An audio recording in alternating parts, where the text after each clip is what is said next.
Yeah, 28 of us. It's a fucking nightmare. It looks very homey. It doesn't look like a warehouse room. Oh, shall I take you outside my room? Yeah. Okay, so this is my room, right? It's somewhat homely. I've worked on it, right? And now we're going to move out. There's some auto-fixed lights by my door, followed by a whole pile of trash. My crap. More of my crap. Oh, yeah. Warehouse. Oh, yeah. Big, man. Oh, yeah. Comes with a territory for warehouse. Yeah. Yeah. Oh, man. So much comes with the warehouse territory. Yeah.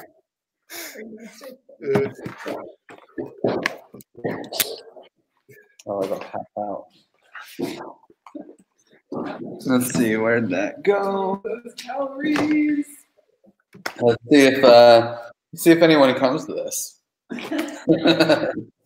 Looks like Jeff is here. Hey, Jeff. That's all that really matters.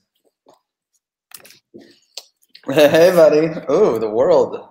The world is behind you. Yeah. Big old map.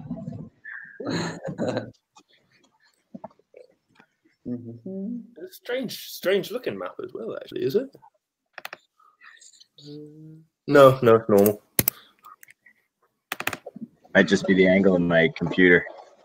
Well, I was seeing the far right. It looked like it was kind of like Russia-centric, but it's not. The East is in general Russia-centric, you know? Like, there's a lot of Russia. Yeah. It seemed like as opposed to normally doing actually what Jeff's got now, I kind of felt like it was over for some reason. The big landmass on the right just seemed more prominent than normal. But hey, I'm just talking shit. Have you guys seen Pi Day? Is it today, yeah? Yeah, it's Pi Day. Woo! Is it Pi Day or Pi Die? Pi Die for Pi Day. 3.1. I don't know the digits. You see, it's the highly functioning on TED that describes pi by rolling landscapes and the formation of clouds. So if there's like a digit that's fucked up in the middle of it, he has a complete like kind of freak out in his head, and the landscape turns dark and nasty and things like that. So he can like just record pi to the millionth digit.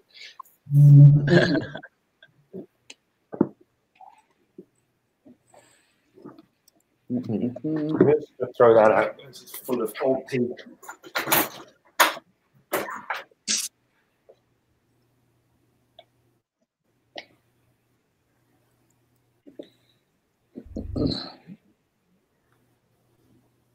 Hey, Roberto. Hey there.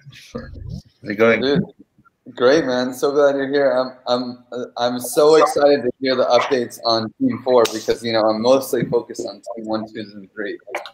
So I can't wait to get into Team 4 for sure. Oh, Daniel. Nice, man. Hello, how are you? Great, dude. Oh, Max can make it. Oh, that's good. Hey guys. Hey, Max. I'm glad you were able to make it. I was worried you were one of the few people that didn't check for this time. So. But I only can make for an hour. Is it okay? Yeah. The first hour is the most important. Okay.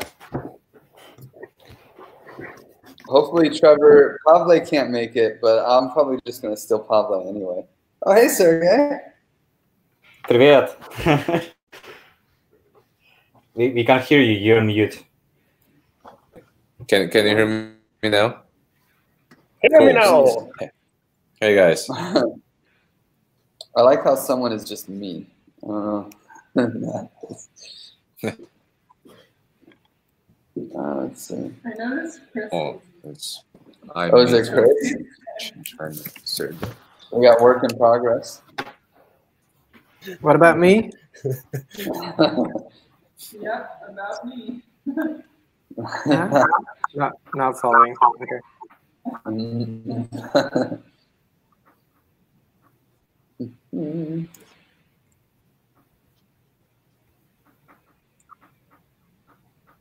Let's see.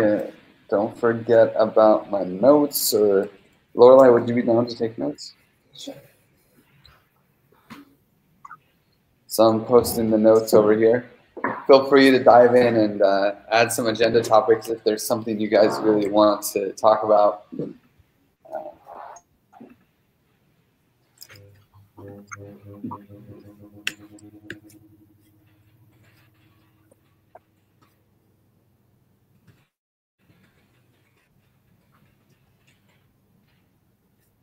Roberto, did you say you invited the people to your call, like the inclusive banking people?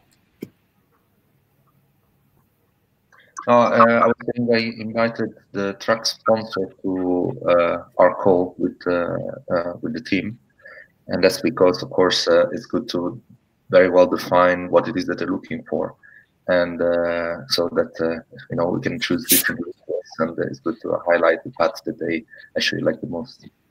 That's our team meeting. Yeah. That's a great idea. We should probably, I think all the teams should copy your move there, because that's like a really smart idea. Just get the judges in early and see like what do you want from us, Yeah. Yeah, it's part, especially like the Nature 2.0. They really push to make videos. They basically do interviews, and also they want to really co-create and co-shape the ideas with you, so that they basically get the closest to what they're looking for. And I think also the other tracks are doing it. I only have the experience with the Nature 2.0, so yeah, we're just replicating that experience now with inclusive banking. Nice. Yeah, it's really good to have you in here. I think you're the only person that has actually done this hack before. Is that the case? Interesting. I think so. At least I know on teams 1, 2, and 3. Unless you have someone else on your team that you brought in. Yeah. There's another person that was in the Brian was also in the hackathon last year. Nice. You guys are the OGs. OGs? Yeah, OGs. Original gangster. We'll give it like 2 more minutes for people to show up late. But I do think we have someone on each team. I know Kai and Spanette. I'm sure Kai's coming. Let's get him. Yeah, oh May, I'm glad you could make it, buddy.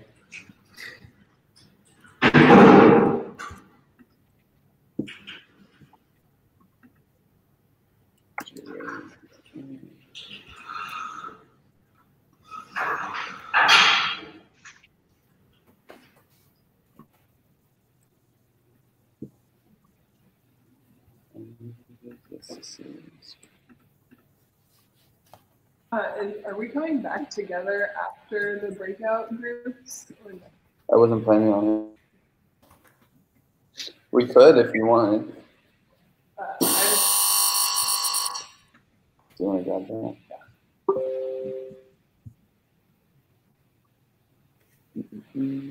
Oh, nice. Okay, cool. Okay, well, I think we can give it a start, and if people show up late, they can show up late. It's no big deal. I'm about to be a little distracted by like 10 people coming into the house.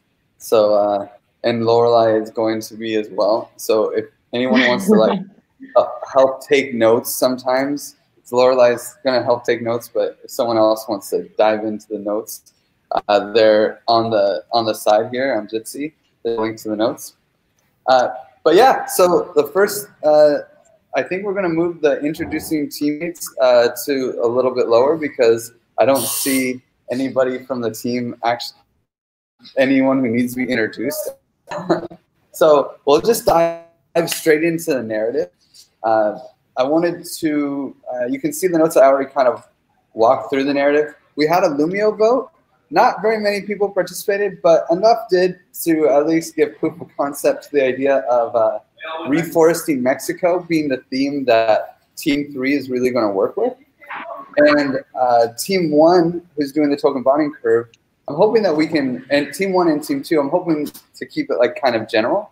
Like we're building this thing for everyone, you know? And then, but with the reforesting Mexico being like, oh, here's the content within it. Yeah. With you. Exactly.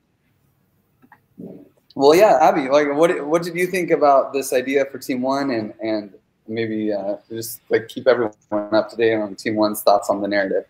Yeah, totally. So our team just synced actually before this call and kind of dove a little bit deeper into what our scope is going to be, really focusing on kind of diving into like what interface we want to create and what points we're going to be focusing on within our scope, and then also being able to understand what interface points we need to integrate into our design regarding Team 2, Team 3, and Team 4, right? So I think that I can just give you a little bit of everything's in the document that has been shared, kind of like our spec. But obviously, you know, the main thing is like deploying the contracts and modeling and simulating this augmented bonding curve design, being able to communicate it, which we've been working on a lot.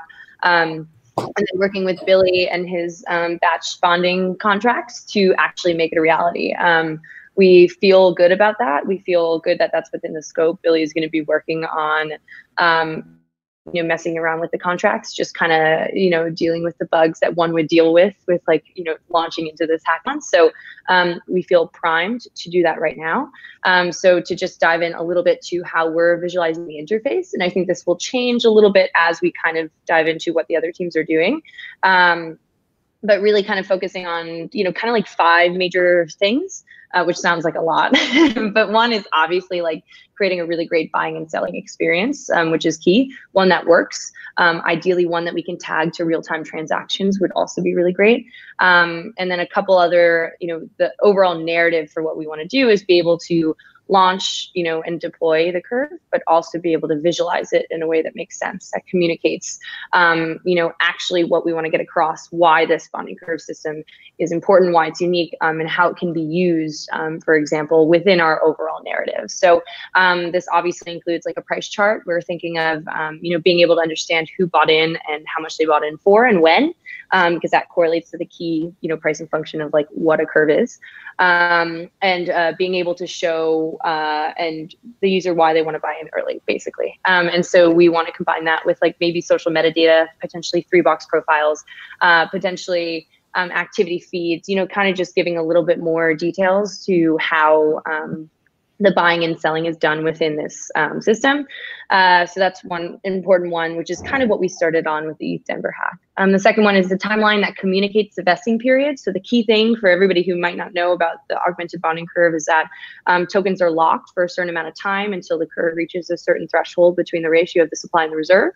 And then actually it enters a vesting period, which is dependent on how much capital is actually allocated. So this is a really interesting concept that we need to demonstrate the value to our users to help them understand when their tokens are being vested, why, and how, you know, you just kind of visualize that. So we're thinking a timeline would be really cool, and then being able to push that timeline to show certain thresholds at which tokens are unlocked, and then connect that to an overall graph of the curve to show where the curve sits at any point in time. So again, Billy has worked on some awesome interfaces for this already. So we're kind of just like expanding upon those. And then the last one is kind of just like typical interface stuff to make this something that is user-friendly, makes sense. So being able to show updates, being able to provide direct communication between the reviewers of milestones, between the people who are launching the curve, and very much so framing this as like a campaign. And then narrative-wise, being able to develop language and infuse the Force of Mexico content within the interface. And then key thing is integrating with everybody else's interface points. So being able to include a little bit of what everybody else is working on, which is key for developing our whole narrative. So that's kind of the lay of the land right now of how we're approaching Teams 1 spec. Thoughts and concerns, please, we can talk about them now, or you can just reach out to me directly or comment in the chat. I commented on the buy and sell thing because with a bonding curve, you only have to think about the taker, which means that you don't really need to think of two sides because the maker is always the first person to make the offer. So you just accept the offer. So you can, I've got some kind of background on that if you want to sync up. Cool, 100%. That would be great. Yeah, I think that it's interesting because it's the buying and selling function, which is really just interacting with how you're minting and burning tokens, which changes from stage to stage. So we have to be able to show how the interface transforms as the commons matures, right? And so that will be awesome to do. I mean, but it's definitely something to put a lot of thought into. So I think that'll be like the key flow to you know, work through. So let's definitely touch base on that. I'll make a note. Cool. Well, that was I think you kind of nailed the scope and the narrative for Team 1. So maybe we'll just do that for all the teams, and we'll go for Team 2, which I can help with Kai. Like Kai, do you have some idea of what scope you want to hit, or do you want me to just kind of like throw down what I think might work best? Because I don't think Team 2 is well structured yet. I'm a bit distracted here, so I'll let you gladly take this one.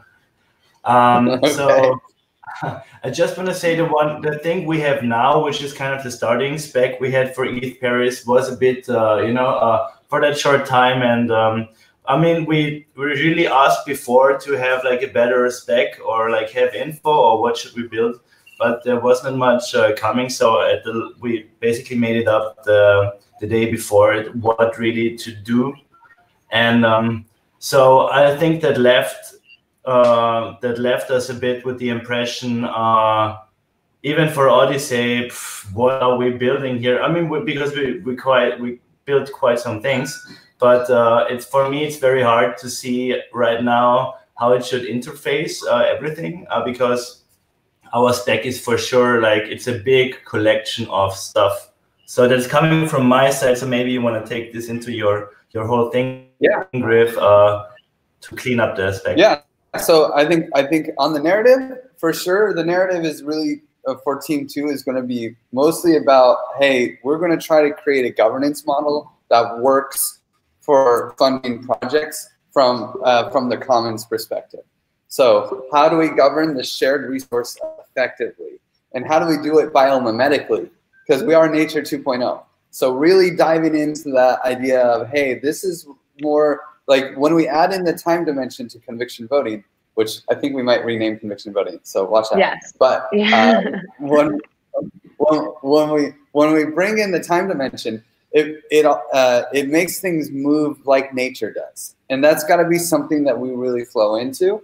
And then here's the specific example with, you know, rejuvenating and protecting the forests of Mexico. And this is how they are choosing the projects, you know. So the interface points as far as scope is really going to be about the token, right? We're going to have to use the token. Token holders from Team 1 will be using the token to vote. Then Team 3 is going to come in and bring in like how do things get on the list. So the big pieces of scope for Team 2 are the smart contracts for conviction voting. And I'm going to move the smart contract for trigger voting for the trigger function as well. So base list, right, that Team 3 produces for you. And you guys are going to be using the same interface basically. So Team 2 and Team 3 are almost one team. This is going to be like, they're dividing the scope, but it's really like one team building one interface, building this one interface. But Team 3 has some other things to do. So most of the work is on Team 2, and the crazy smart contract work is on Team 2. So like building we already have a proof of concept smart contract for conviction. Loredana from who for Raiden happened to join our Paris hackathon team, which is like incredible. She's like a superstar, and she still wants to work on it a little bit, even though I can't seem to get her to come to Netherlands. She's still excited about like getting conviction voting smart contract working. And then we'll have to add in another smart contract for how does a project actually receive funding? You know, when does money leave the pot, leave the commons, which is going to be another smart contract that the team 2 has to do. Team 2 is really solidity heavy. I'm just going to throw that out there because they have to do the DAO piece and the conviction voting piece. And part of the DAO is figuring out when does money actually go to a giveth milestone. So the trigger function is kind of the big question mark because how we write this trigger function in Solidity, oh man, we'll find out. But so that's the scope of Team 2, at least from what I can see. And the narrative is really just like, hey, we're building a way for the commons to be governed in a decentralized way where the participants get to have a say. And so that's Team 2 scope. Maybe any questions on that? Yeah, Griff, just to see if I got that right, is the scope. So the scope is mostly Solidity focused, and so it's the conviction voting smart contract, the smart contract to receive funding, and the trigger function. Is that correct? The smart contract to hold the funds, to hold the commons funds. To hold the funds. Okay. Yeah. So I'd also request references for trigger functions if possible, just to make sure I'm thinking about the same thing in the right way. I'm still very colony-like, and I'm not sure that that is the dynamic system we're talking about. And it's definitely yeah, go ahead. So in the scope updates down below under Team 2, there's a conviction voting track, and that has all the math behind the trigger function. But in general, when I say trigger function, I just mean like basically Milestone is asking for 1,000 XDAI.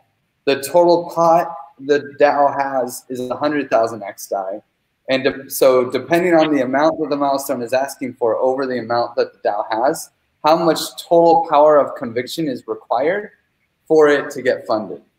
And that's the trigger function, because that's when it's like, oh, boom, you're funded, you know?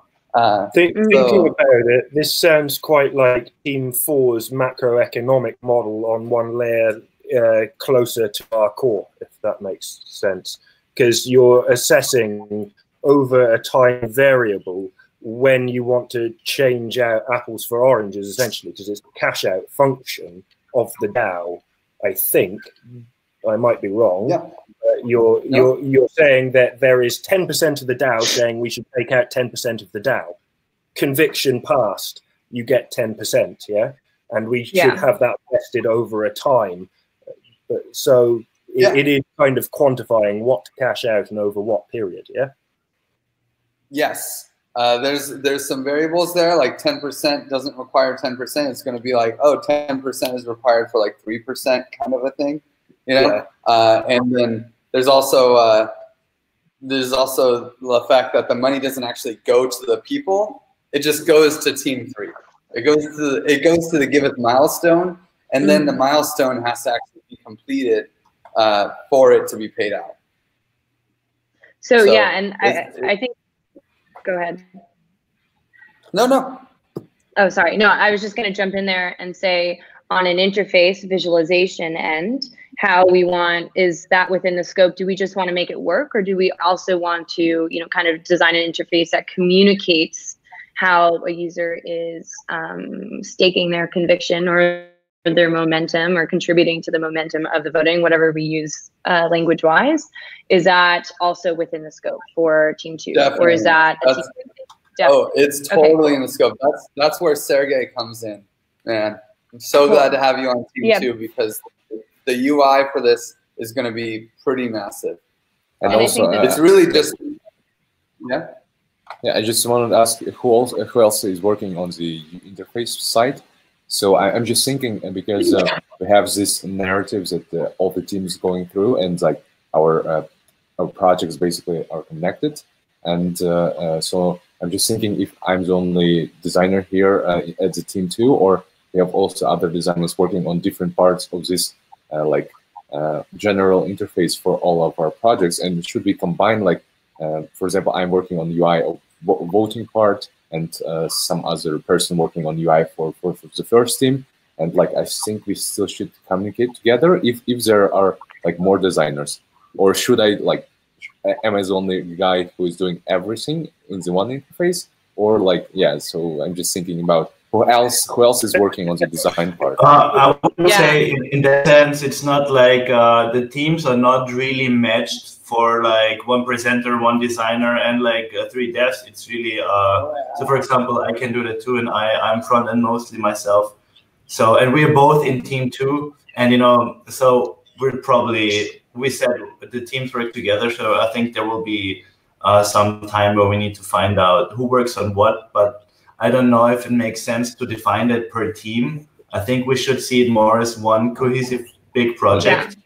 So we are building. So basically, me and you are building the whole interface for all the projects, or for all the teams, right? Well, I think there are more. And yeah, I would think that the team 1 interface is, I think, supposed to be how we spec'd it out. The general interface that includes all of the different points. So I don't think that that means the work is only designated to team 1. I think that just we should all collectively agree and design that interface together. So I think that there is some cross-team collaboration. So I'm going to be, you know, really leading the front-end design with Seth, who's going to be doing the actual front-end development, and myself. So we have 2 people from our team. So I think that collectively we should design and agree upon an interface and design that together to make sure that we're integrating all the different interface points. Cool. We can use Figma for this collaboration. I want to make sure. Yeah, Figma is great. I use Framer. Max is also. Framer is Mac only. Yes, I know. Max is also a designer, a really good one. So. And he's on team 3, so that's awesome. The design. Cool. So if we're doing Figma, that's great. Yeah. Cool. But yeah, so definitely Figma collaboration. Let's work on that together, and you know, plan to have one general interface that works within all of our teams. I think that would be really fucking cool. I agree. Yeah, I mean, they will probably be. I mean, like the people who buy in. You know, they'll go to one screen. The people who vote will go to a different screen, you know, and the people who submit projects, they'll do that through Give-It. So it's definitely okay. They're all going to connect for sure. And it's even better if they all have like the same themes and stuff. But it's okay if we have to like, you know, like, okay, this is our box and this is your box, you know, and this is their box. And, you know, cool. Yeah. Max, did you have anything to add to that? Oh, you're muted. You're muted, Max. We can create one file in Figma with 3 pages or so and start collaborating. Because what's really important for me is to see like the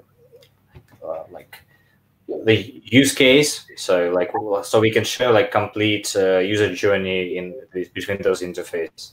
That would be really cool because I still don't understand all the details how the team 2 products will work and so on. So I also have some really good user flow software that I use to, in like long form text form, write out user flows. Like Griff knows that's like what we did for the ETH Denver thing. So we could probably, you know, maybe focus on getting some of those before the hackathon. I don't really think that that's work that would be judged during the hackathon is the user flows that we're doing. So we can all kind of be aligned going into the actual designing of the interface and user flows. I've already started on that too. So we can touch base on that.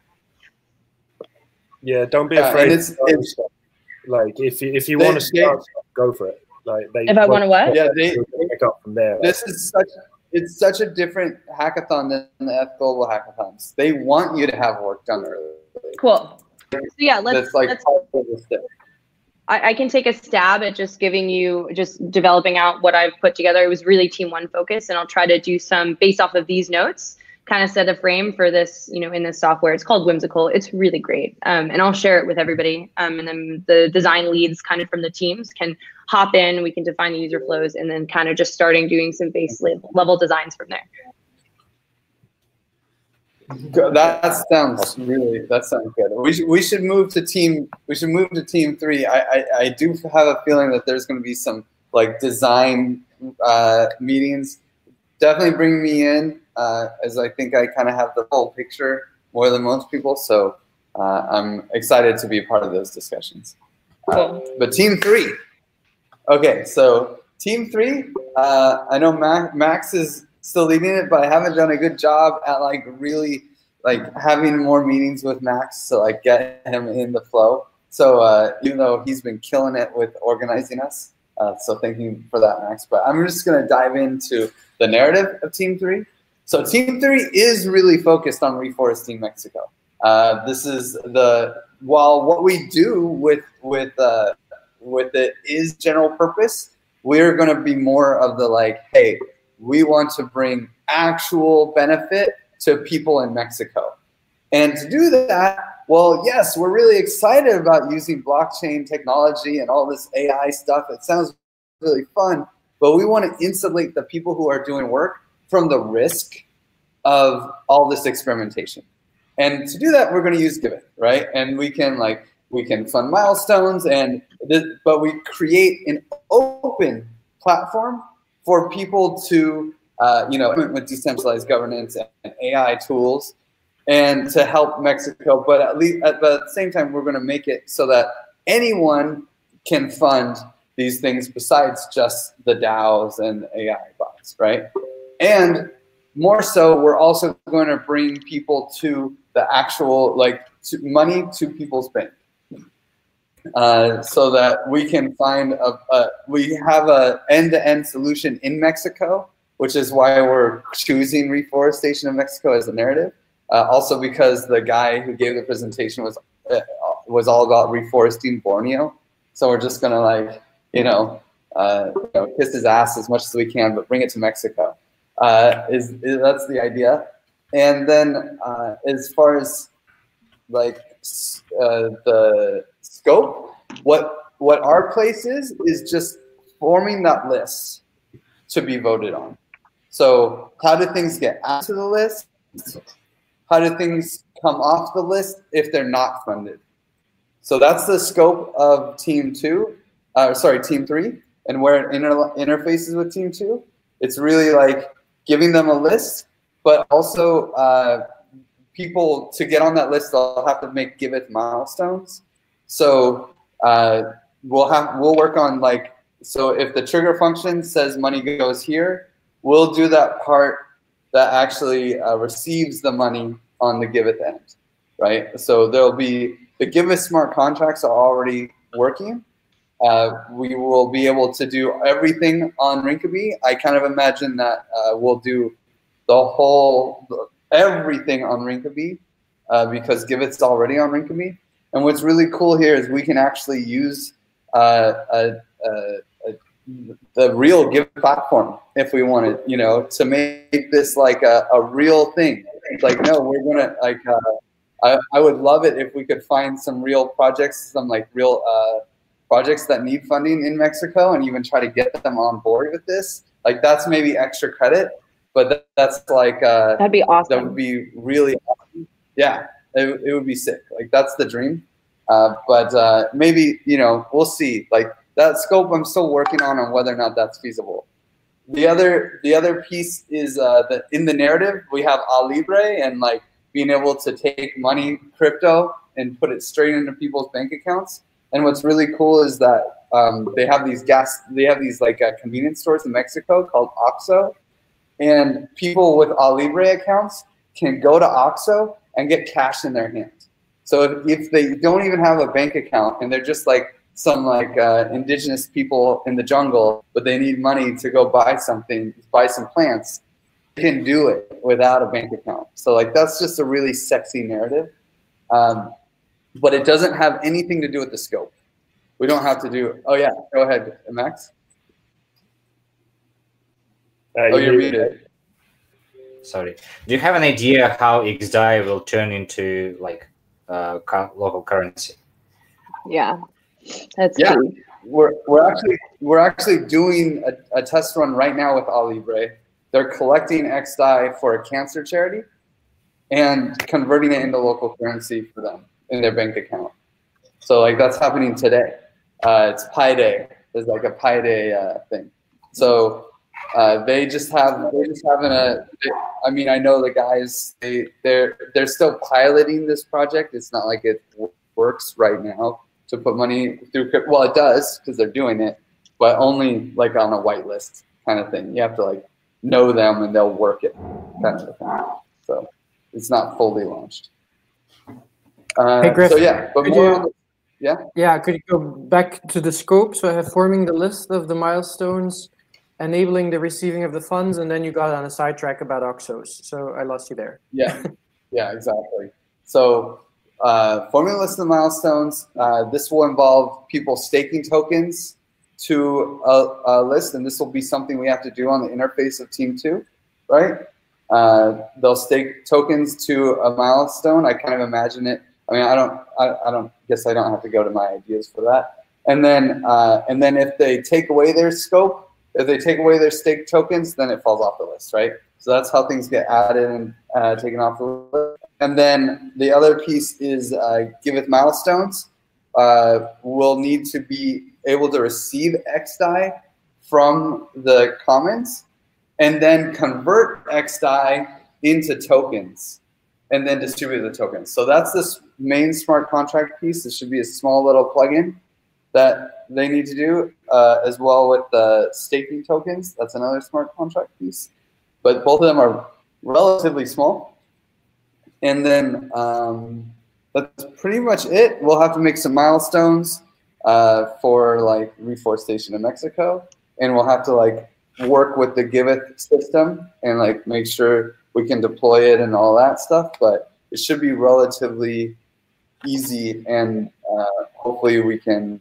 I don't think there's too much else in the scope. So where? So yeah. I was going to ask where we're getting the staking tokens from, but it's going to be the Curve Bond, the Team 1's thing. Yeah, exactly. Team 1 gets the staking tokens. And then also. Sorry, I was going to say, are we curating that list in the similar way that Status is using SNT to order their dApps? Or we're looking to order them? So. No? It's a little bit different because they're not the top of the list. It's like they come off, right?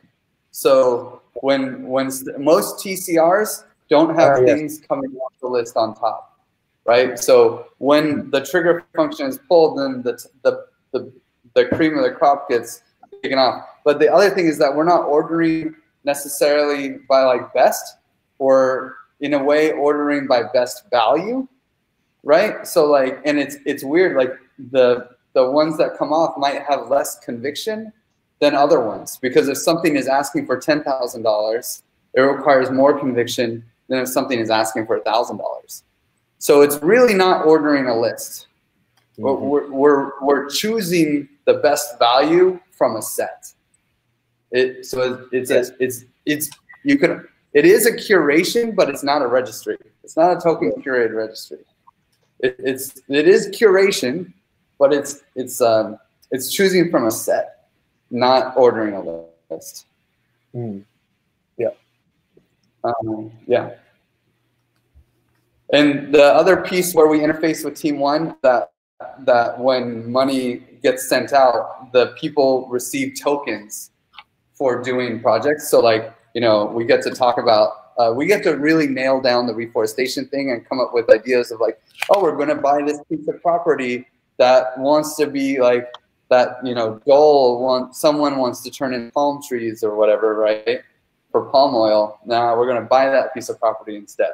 You know, that's one project. Another one is like guerrilla environmentalism blowing up, you know, machinery, right? And another one might be like some other, you know, like there's going to be these awesome opportunities to kind of have fun with a narrative and say different projects and really, and I'm hoping that we can bring in the other people that are in our area to like, if someone's got a cool AI project, let's try to put them on the Giveth app and get them funded, you know, and try to like really coordinate with the teams and take their narratives into ours.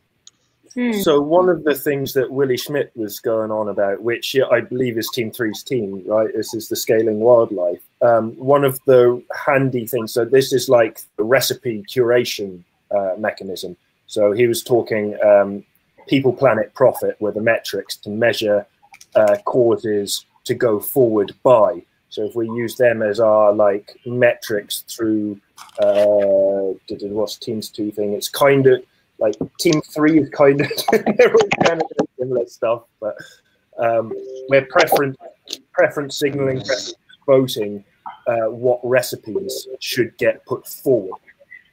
So there's a nice little thing in his video, I think about 26 minutes in, for those on Team 3 that haven't seen it. But maybe we should build the narrative around curating his recipes.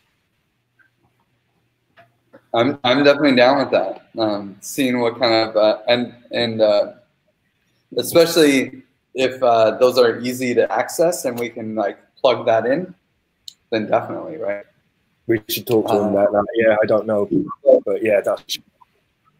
But a lot of this comes out, like a lot of the work gets to be done by the Give It DApp because we can use those as like you know, milestones and stuff. So as long as it can fit in that like scope, then it should be easy. Unless there's more questions on Team 3, I want to move to Team 4. Anyone got anything else?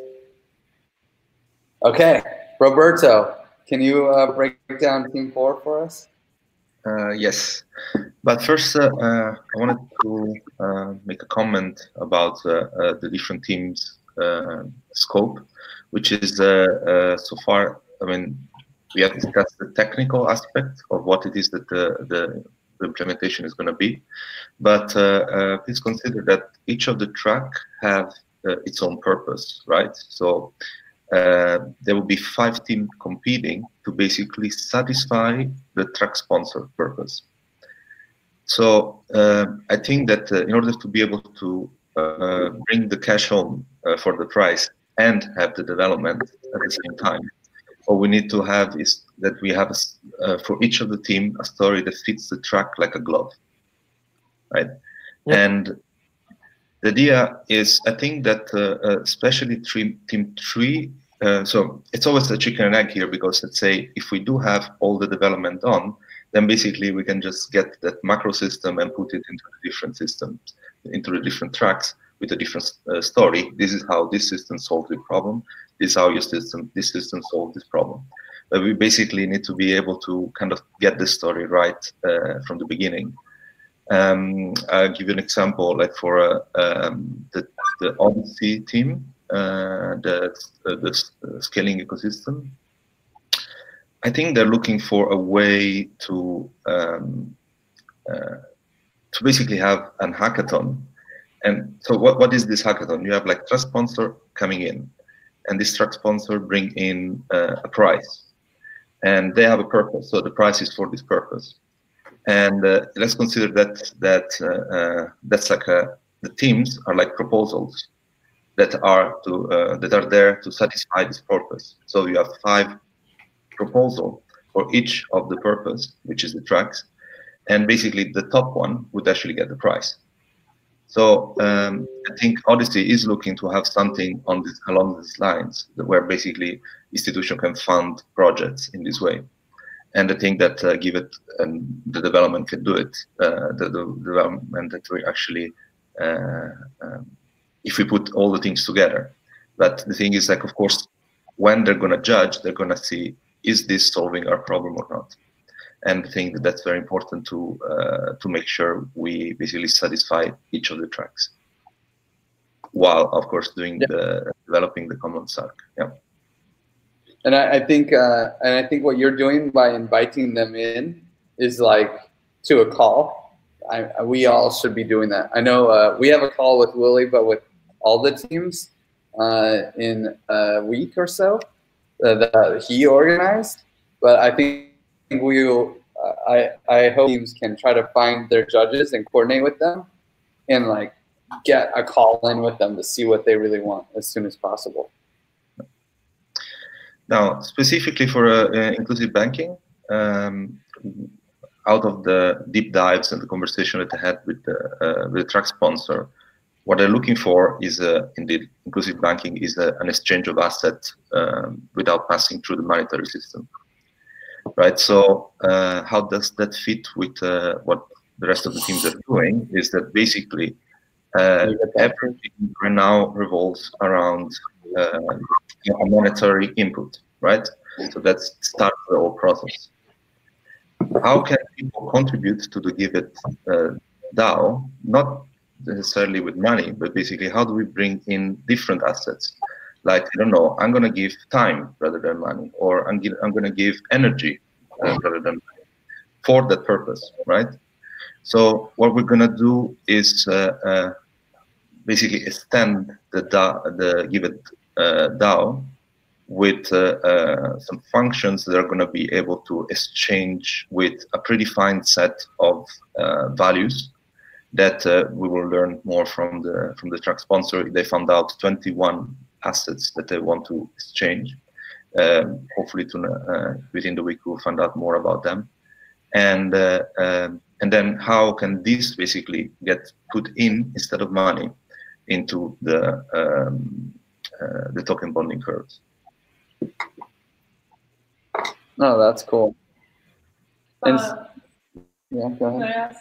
Roberto, I was trying to take notes on this, but it was pull a clear narrative from that. Looks like somebody else stepped in and started taking notes for us, but could you still try and say the narrative of Team 4 as it stands in like 2 sentences? The narrative, sorry, to me or somebody that was taking notes? I didn't get it. Oh, that was to you. What's like 2 or 3 sentences? Yeah, I think I think I captured it. In the notes now. If it's correct, what I just wrote there, just let me know. Contribution of macro value, non-granular value. Yeah. So basically, to make an example, if to be able to make a product, you need different set of values. For instance, 1,000 hours and this tool and these materials. And then for another product, you need 5 hours, this other tool, this other material. As basically, you're going to be able to output from the different DAOs. You're going to output these materials. How does the exchange between the 2 DAOs? Yeah. How can we basically have all these values as a set of equation and then find out what is the value of this asset versus this other asset? Yeah, it's a we're set out for quite a difficult problem, but I think it's very important also to solve what the track sponsor is looking for, which is this. You know, if I give 1 hour of my time, I get an hour of somebody else. That's fine. If I get a kilowatt, I get a kilowatt back. That's fine. But as we basically turn a collection of assets into money, basically, how can we just keep it as one single, as all atomic asset, and yet come out with what does all these things, how this is priced, right? This is the idea. And then for the scope of what you're actually going to build, like it sounded like you were going to build. What are the interface points? It sounds like you might interface with Team 2 a little bit and Team 3, and then what do you imagine like being the big like pushes for building? I think so. We are having a kind of like a big picture. We're building this big picture real-time board where you basically see the different DAOs and basically the mechanism that will connect the value exchange. And what we're going to build is a sort of a table where it's a sort of a lookup table.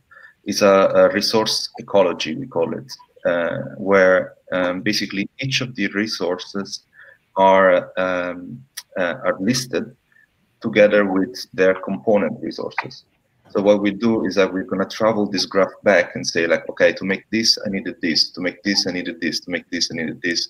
And then we're going to sum up all the prices that goes from the basic resource, one of the 21, to basically the final products that that was being made. So in development-wise, what we're going to do is really the creation of this kind of graph structure that the DAOs would be able to look up and to create, also to co-create, to put values into it, so that we have this sort of a generic ontology of what having a product means. So it's kind of like the RuneScape marketplace, where the value of a feather changes, but it's always equivalent with whatever is in the meta ecosystem. Yeah, so the ecosystem will tell you basically how is that valued with respect to the others. Mm-hmm. Yeah. So we're going to make all transparent. We don't do price settings anymore. We basically say, well, here's the graph, let's find the paths, and that will tell you how valuable that is. Okay. So I have a question about that, about the scope, because you said before, so I wrote down now, it's going to be, the scope is a real-time board and this lookup table, this graph structure. But before you said that you wanted to see how this can be put into the token bonding curve instead of money. But is that part of the scope of the thing that you actually want to build or not? Will it be linked to the DApp and the entire project? So that is the scope of the truck sponsor. So what they want is basically having a way to exchange assets directly without passing through the monetary system. So the idea is, I'm thinking that, I mean, it would be very interesting to have somebody developing that, basically how to get the value of the, so basically if I contribute 1 hour, can I get a reward from the DAO? So in a way that is where the assets come in terms of money and time, and whatever tools, whatever you need, and how do we turn this into, like, with a token bonding curve, we can actually define, with a refungible token, we can actually define what is the different ratio that you get. Well, probably it's better if I actually send you some of the documentation that we're building for this, because it's much easier to look at it from a picture or from a document than explaining it by hands. But yeah, we need the. Yeah. Can you make sure can you make sure that as many links as you can get into today's notes? Sure. As I had most of the links for everyone else, but I didn't have your links. So, but yeah. And where do you see interface points with team 1, 2, and 3? What we need, in terms of user interface, or all of the things. Like, is there any part where you actually directly interact with any of the teams? So since we are building on top of it, I would say that it's an extension of the smart contract. So giving specific, say, specific set of rules for each of the different DAOs that are going to be able to let them communicate with each other. So we will definitely need to have information about what's going on within the DAO. So we will definitely need to be, to have that information being exposed. So I would say that it's a mass integration kind of effort that we're getting into. I think if we would just, in a way that would extend the DAO with our exchange smart contract, and maybe we will have to basically change bits and pieces of the DAO so that to be able to be compatible. Do you know which pieces that you'll need to get information off of? Like, I don't think you need the vote. You don't need the voting, because there's going to be a bunch of smart contracts that are part of that, right? So I don't know if you'll need the voting, like where people have their voting weight, or maybe for team 3. We would need it more. I mean, the voting, we don't need it into the exchange, but definitely it's part of the bigger picture, right? So So it's great that it's, as it is integrated, you basically bring the entire cell with vote, with decision powers and funding mechanism into a marketplace where there are multiple of these, all with decision power and funding opportunities. Okay. I mean, yeah, I'm just trying to like figure out like where are you going to be integrating? You know, that it's because it's like, because you're saying, oh, we might need to change some of the smart contracts. Well, if you know that it's like Team 3 smart contracts, then like we can like, you know, really collaborate on that. If it's more like Team 1 smart contracts, we can really like, you know, make sure you're in the loop on that. Yeah, I think Team 1 and 2 mainly. Yeah, probably Team 2. Yeah, Team 1 and 2. But the idea is we're just going to extend the smart contract as it is, just saying is changeable, right? So we're just going to add to that smart contract by just extending the class. Okay. So I will have to see exactly, because we're still on the design phase here. I will have to see exactly also where it is that we need to interface. And actually, it would be ideal to get some of the for each of the team a role, a developer with a role that basically says, okay, we also need to have a meeting with all the 4 teams to actually see, okay, how does the bigger system look like, and how do we interact with each other, so that or what does the system, this team needs. So it would be great to actually have one role per team to actually do integration. I think that's a great idea. Maybe we can assign that as an action item for team breakout, which is like where we are right now. Now, I'm not seeing a whole lot of people from Team 1. And Abby, you said that you already had a group meeting, right? Yeah, borderline. Really, I'm vacation. We just like. Abby, yeah. No, Abby, you're in a different dimension. We can't understand what you're saying. You are not our overlords yet. Go away.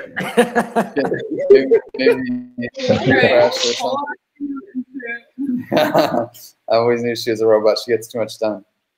Yeah. She just revealed herself there. Your cover blue. Hear me? What? He's here now. You should probably no, we read. only heard like robotic voices.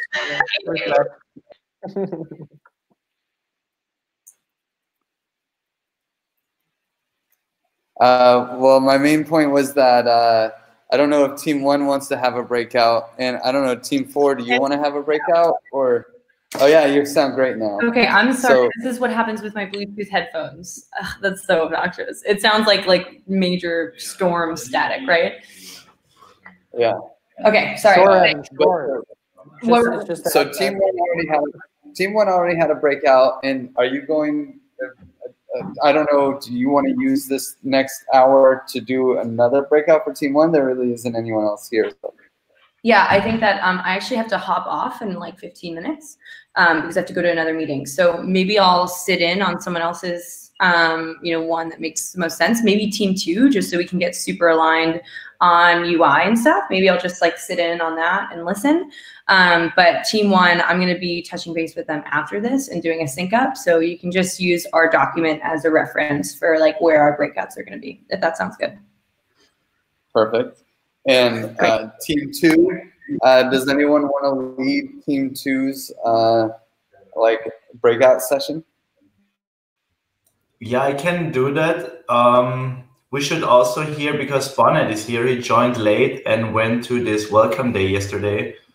Just to before we close off, I think he should give an update. Hi, Bonnet. Okay. Hello. No, great. Let me just finish the breakout session coordination, and then I agree we should do an update from Spunnet.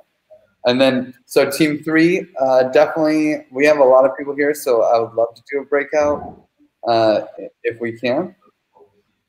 And then and I'll lead the Team 3 breakout Max if you are here for the amount of time. And then Team 4, did you want to do a breakout session? You're also kind of fewer people are here. Well, actually, no, you have a decent crew here, but you have a breakout session tonight. So I don't know if you want to just. So maybe I join some of other teams breakout. Yeah. So then I think we'll just have the 2 breakout sessions, and I just made little links for them, right? For Team 2 and Team 3, people can hop between.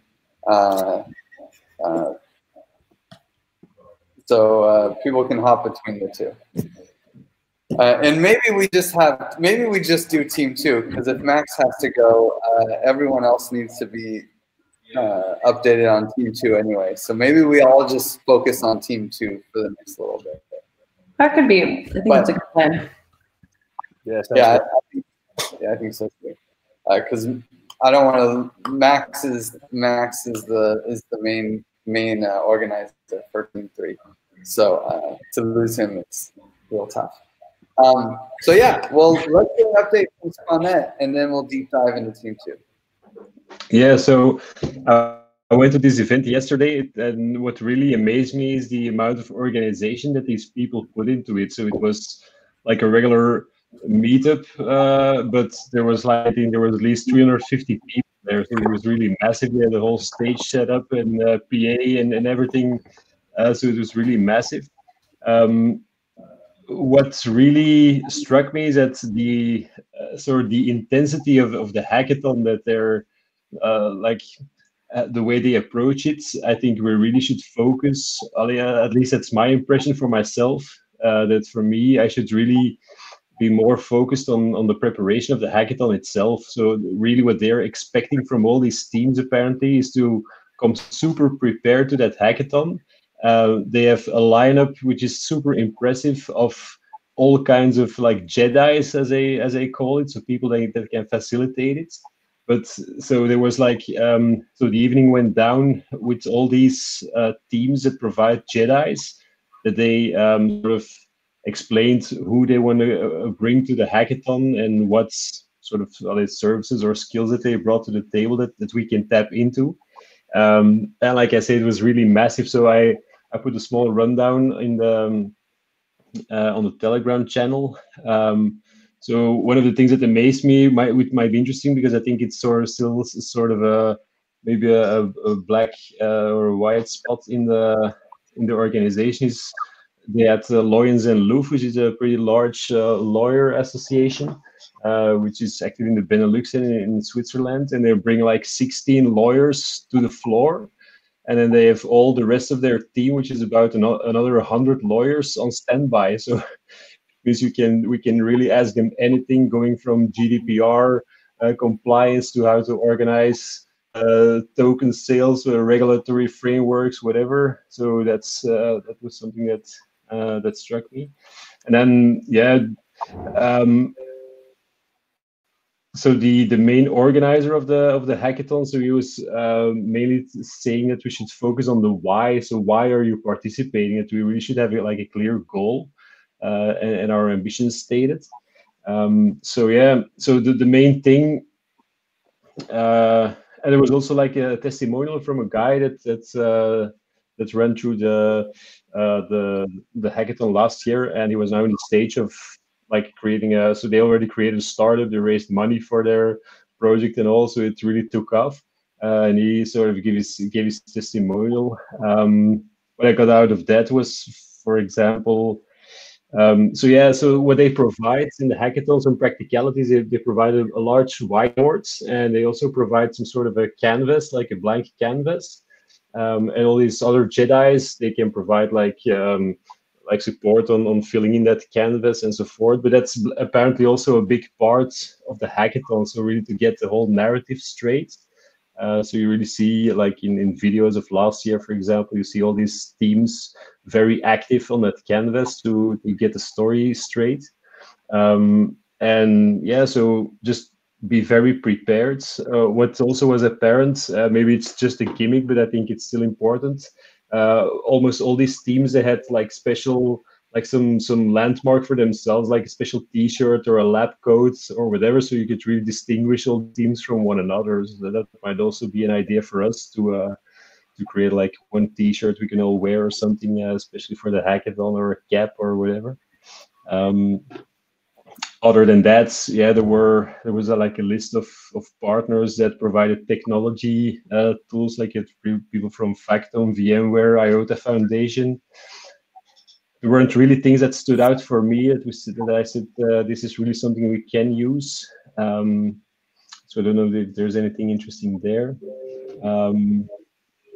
Yeah, so like the main takeaway for me was like preparation. Like they really expect us to be super prepared and really to come in the hackathon to take the maximum out of these Jedis and to really have them help us fill in all the blank that we still have, but not to sort of go and improvise on the hackathon itself.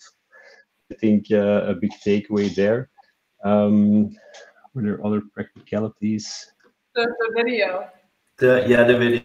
Yeah, the video. Yeah, that's also important. So I met with what was her name, Kim van den Berg, and so she asked me. So most of the other teams already have this introductory video. They did it on spot there. So the goal there is really to have us over. Of course, we'll not be able to attend it all physically, except for me probably. Or Max, can you attend? You're muted, by the way. Also, what does it mean physically? Where? Yeah, so they have this thing in Delft, which is at the south of the Netherlands, where the meetup took place. So they invite teams over there to make a video and do some interviews, and then they compile like an introductory video, like the examples you already see on YouTube. I think Kay, you already posted some of these examples in one of the channels. So that's what they want to make. So they sort of expect us to come up with like some sort of preparation already, so they know our story, that we can explain our story, that they can, so that like the guides from the track. So in the case of Nature 2.0, that's at Jan Peter. So he will sort of challenge that idea already and have some talks, and then like whatever video coverage comes out of that, they will create that introductory video for that. But they said that it was fine if some people could actually dial in and just do it over like a Jitsi, for example. So they could also run the interviews through there, and then compile a video from that. So that's one practicality. I should reach. So Kim expects me to reach out to her to sort of say when that would fit. And normally they do one interview per team. Now I don't know how that would play out for us, because when I walked in, it was actually pretty funny, because when I walked in, I said, "Yeah, I'm with the Give It team," and it was immediately like, "Oh yeah, you're that huge, big ass team that's coming along and coming to invade the hackathon and this and that." So I mean, it was immediately apparent. So we've already made an impression there, I guess. So I don't know if it would make sense to create like one video with that represents all the teams, or if they actually expect it to be like different teams. So I think maybe since we're like covering one large topic, maybe it might make sense to create one video. Don't know what you guys think. So question, Svanne, are you saying that they would like to make a video from raw material that we provide, or that we were compiling and making an introductory video of our own? Like, we'll just do interviews, right? I think the best is if actually everybody of us watches one of the videos. I just looked it up on the Nature 2 track. I don't know about the other tracks, but we actually can see there that they have interviews with people on the ground, where there's even other people, like artists, sitting next to. It's like an interview, like, what is your idea, you know, and we're going behind that. Where does it come from? What do you want to achieve, and how do you want to achieve it? Where do you need help? And there's other people sitting around, like a few people drawing while those guys are telling their story. They're professional artists and they draw like little nice graphics and make like system flows and diagrams. So we don't have to supply anything. They record it, they edit it, and they put it out.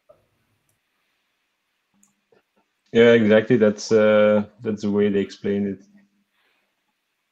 So wait, so we're doing the editing? No. Okay, No. so they do. You go to be with them in person and they record it and do all of it. Or we can also dial in, which we're probably gonna do. But if you have some people available to go there in person that already have the whole, the bigger vision and the whole infrastructure, then we could probably do one video. But probably they would want one video per track because, of course, each track has its own idea. Then, yeah, then we will need to, well, basically manage this or indeed like this online. Although I don't know how inspiring it could be. Yeah, I mean, I think we could do one video for team 1, 2, and 3. I think that would make sense. Like, I think we could pull that off in a way where it makes sense, and they can post the same video for each track. But then team 4, because there's not as much. You guys are so different. You know, team 1, 2 team 1 could have a video. 2, and 3 should definitely be sharing the same video. And I think team 4 should probably have its own video too. Yes, so how do we go along with these practicalities? Because I have the email address of Kim. Maybe you guys already have it. I mean, I can share it with you. I'll put it in the document maybe. Should every team or should we say like, okay, we're seeing this like this, like team 1 a video, team 2 and 3, and then team 4, also 3 different, and maybe she can do the practicalities then team by team or so. Yeah, probably just a mass email with like a bunch of like basically just throw everyone's email. We have this big list of emails. Just spam us all with her and send an email that says, hey, like what should we do? You know, ask them. They want to meet and integrate with as many people as possible. So if we could all say hello, it would be amazing. I think. Yeah, but they're indeed not going to decide for us what we should do. We have to decide. So when I agree with Griff, like that the team 4 is like a story in itself, and even if it's linked to the DApp, it is a perfect story that you can tell that you're going to build these real-time boards and so on. And you can link it to your track. And 1, 2, 3 can tell one story, but we can indeed ask the question like, hey, do you want to have like, because we're in different tracks, do you prefer to have one per track? Or do you prefer to have? Is it okay if we have one for the 3 of us together and we like just talk about the different tracks and what we do with the different teams in these tracks? But I think we will need to come up with that story. We can ask them what they prefer, but we will have to come up with an integrated story. You know, if they would send us the question that would ask during the interview, maybe. We could basically record ourselves answering this question. Each one records basically a small snippet, and then we just send them all to them, and then they would just pick the pieces that they like the most. I think that's probably a good idea. I really have the feeling this is something that like a young Peter wants to do, like make an interview with the people of the team. And I'm talking for Nature too. I don't know. This all seems to have come from the initiatives of Nature 2 track. Even I'm not sure about like the whole thing. But for me, one question is, can we involve the Jedi? But because for me, ideally, Griff would be there for the interview.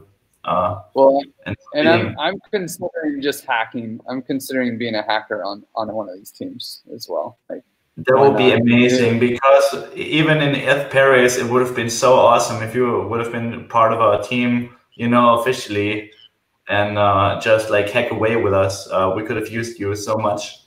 And also because it becomes clear to me that this whole thing needs an owner. And Abby is doing kind of like that, but she's very much focused on Team 1. So if you could be the owner from even from Team 3 maybe, which is basically integration anyway, it would fit well. Yeah, I think so. Lorelei, I think that do you might have? be. I think that would be good too. Go ahead. Yeah.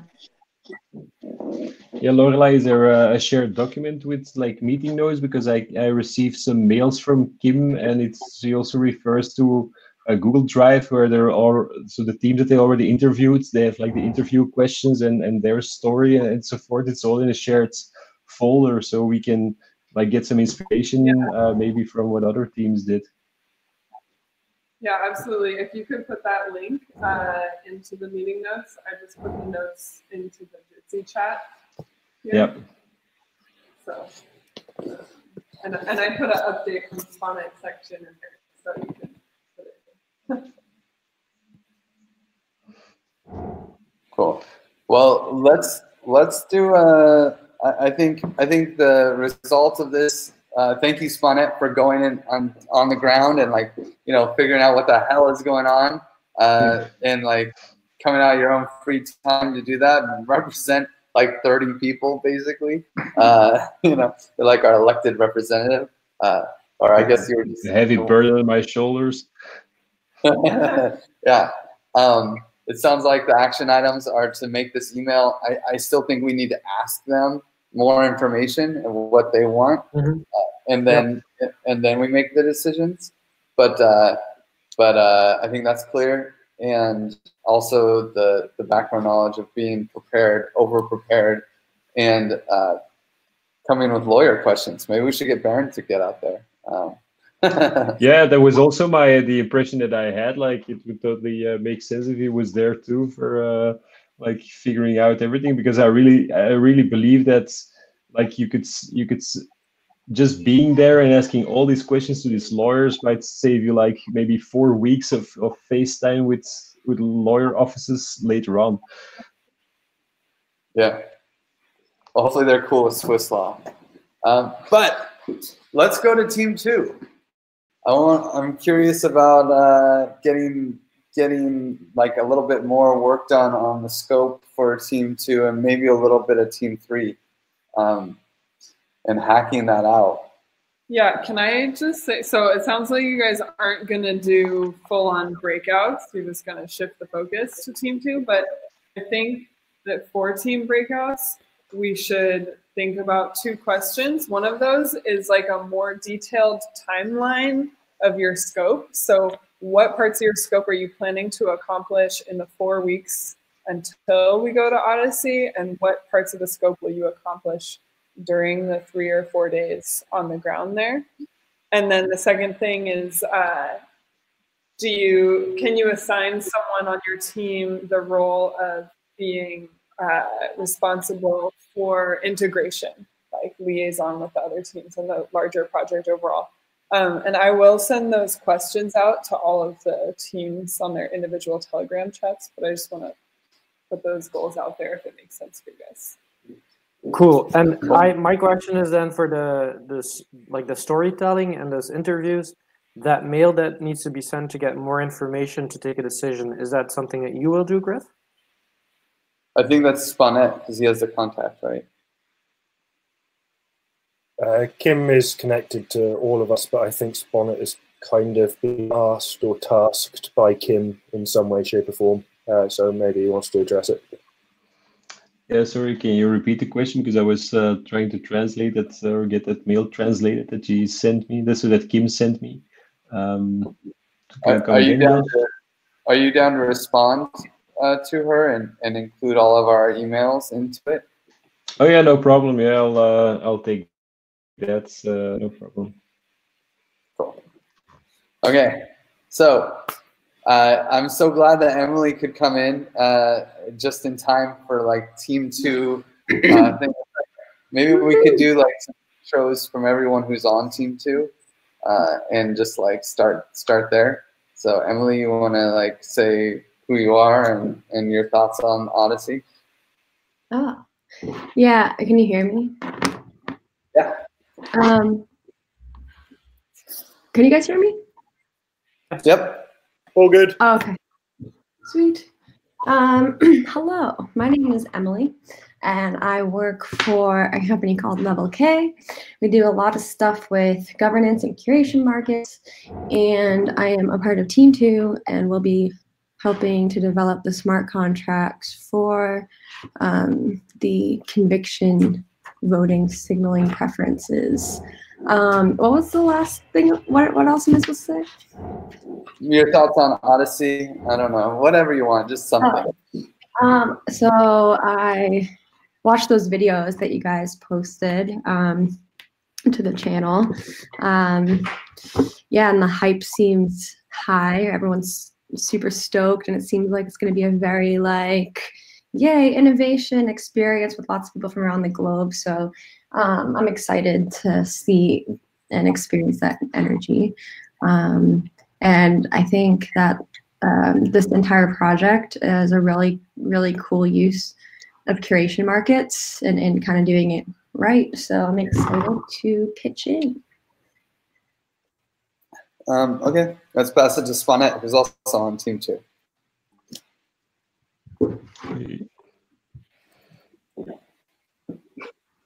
You want to say intro? He doesn't need more intro. You should all know him.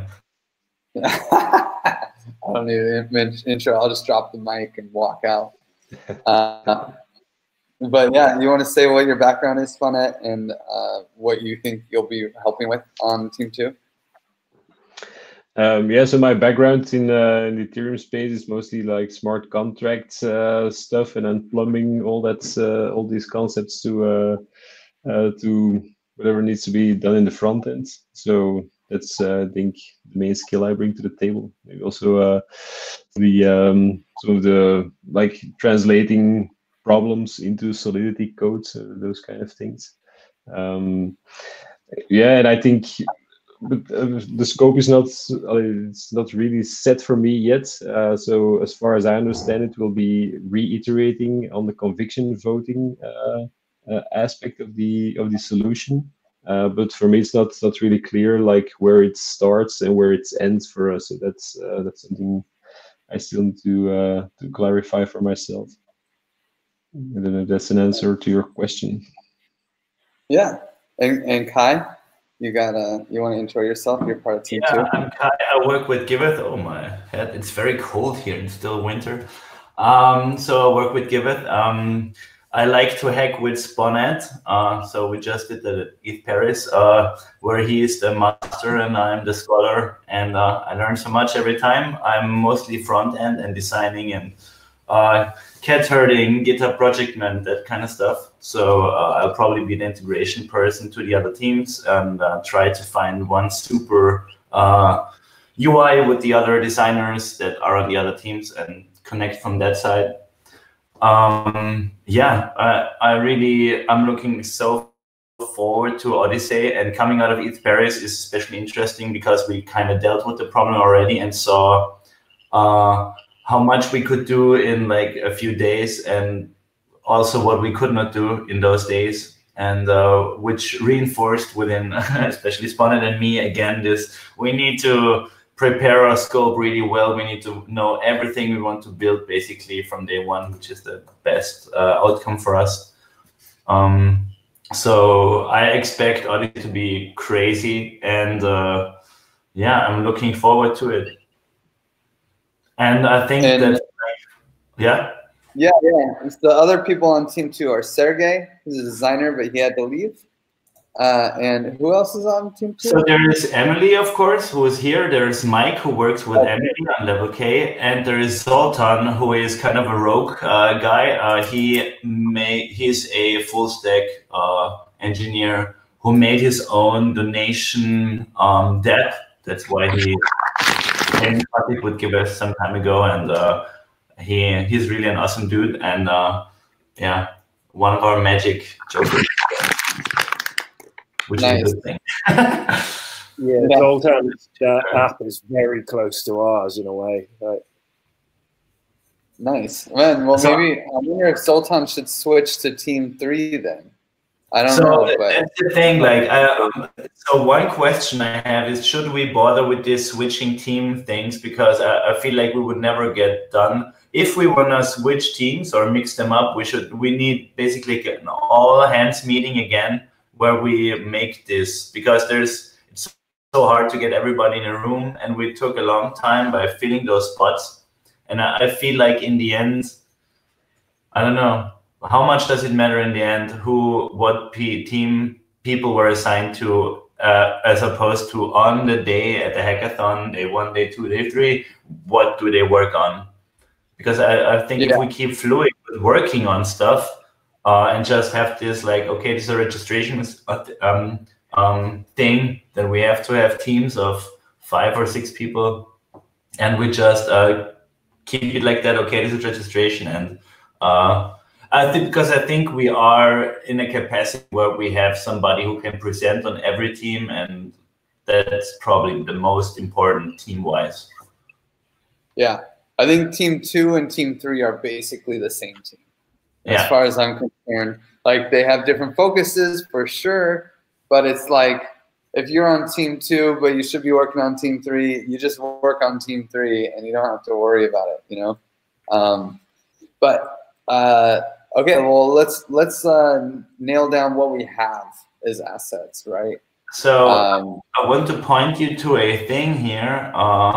It's not much in there yet, but we started this for ETH Paris, and I started to prep a little for, put it in the chat. This is a very nice thing. They added a new license here where this thing can, so as many people as we want can work together in real time on this board here. And so what we made basically was most of, wait a second, I should actually share my screen. Application window, here you go. So what we basically did was fulfill this plan here. So this is the complete flow diagram, and it was a bit of a dumbed down version of what conviction voting could be. We ignored many of the things that are really important in the system, like you said before, that how much conviction is needed by how big is the funding in relation to the main pod. So we ignored this. We basically ignored the trigger function. We basically ignored so we focused on a smart contract that is able to build conviction from staked tokens, and the real sad thing is that the author of the contract, who is Loredana, won't be coming, but she's really a focused dev and likes to hack, so I think she would be down to maybe comment it out, walk people through the contract we have, stuff like that. So we should probably try to make a work meeting with her, so in order to pass over what she made already. And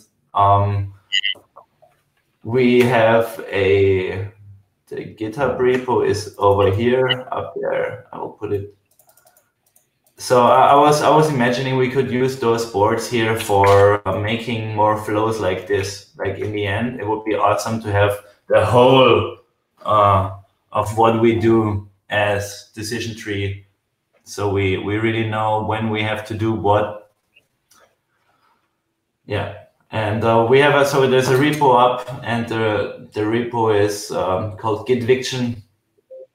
So it's github.com/gitviction. I can also put it in the chat again. And our latest implementation, I named it Gitfire. It's a standalone application, create React app that is about to be hooked up to be fully working.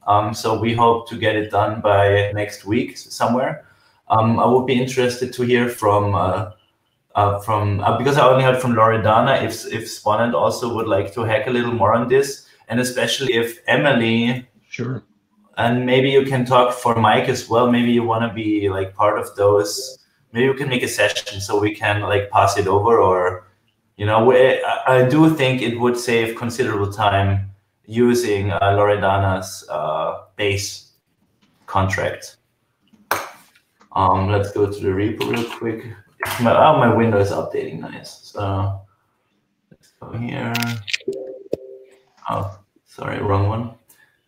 So of course here. We probably did not, or it's only the API. So maybe we just went to new repo. The Solidity contract is still somewhere else. I mean, I can find it in the meantime. What were you? Where's the diagram? Yeah, actually, the other thing, Kai, is that we had to request access to the real-time diagram, the real-time board. Yeah. I put everybody as can edit. Damn it! Oh, sorry. I will. Maybe there was a wrong link. Maybe just copied it out of the. I'm so sorry. So there's a new one, which is longer. Yeah, that should be okay. So you should be able to edit from this link. I put this. I will put this also in the Google Doc. Oh. Yep. All right. And then Emily, was that what you were asking for? You're muted.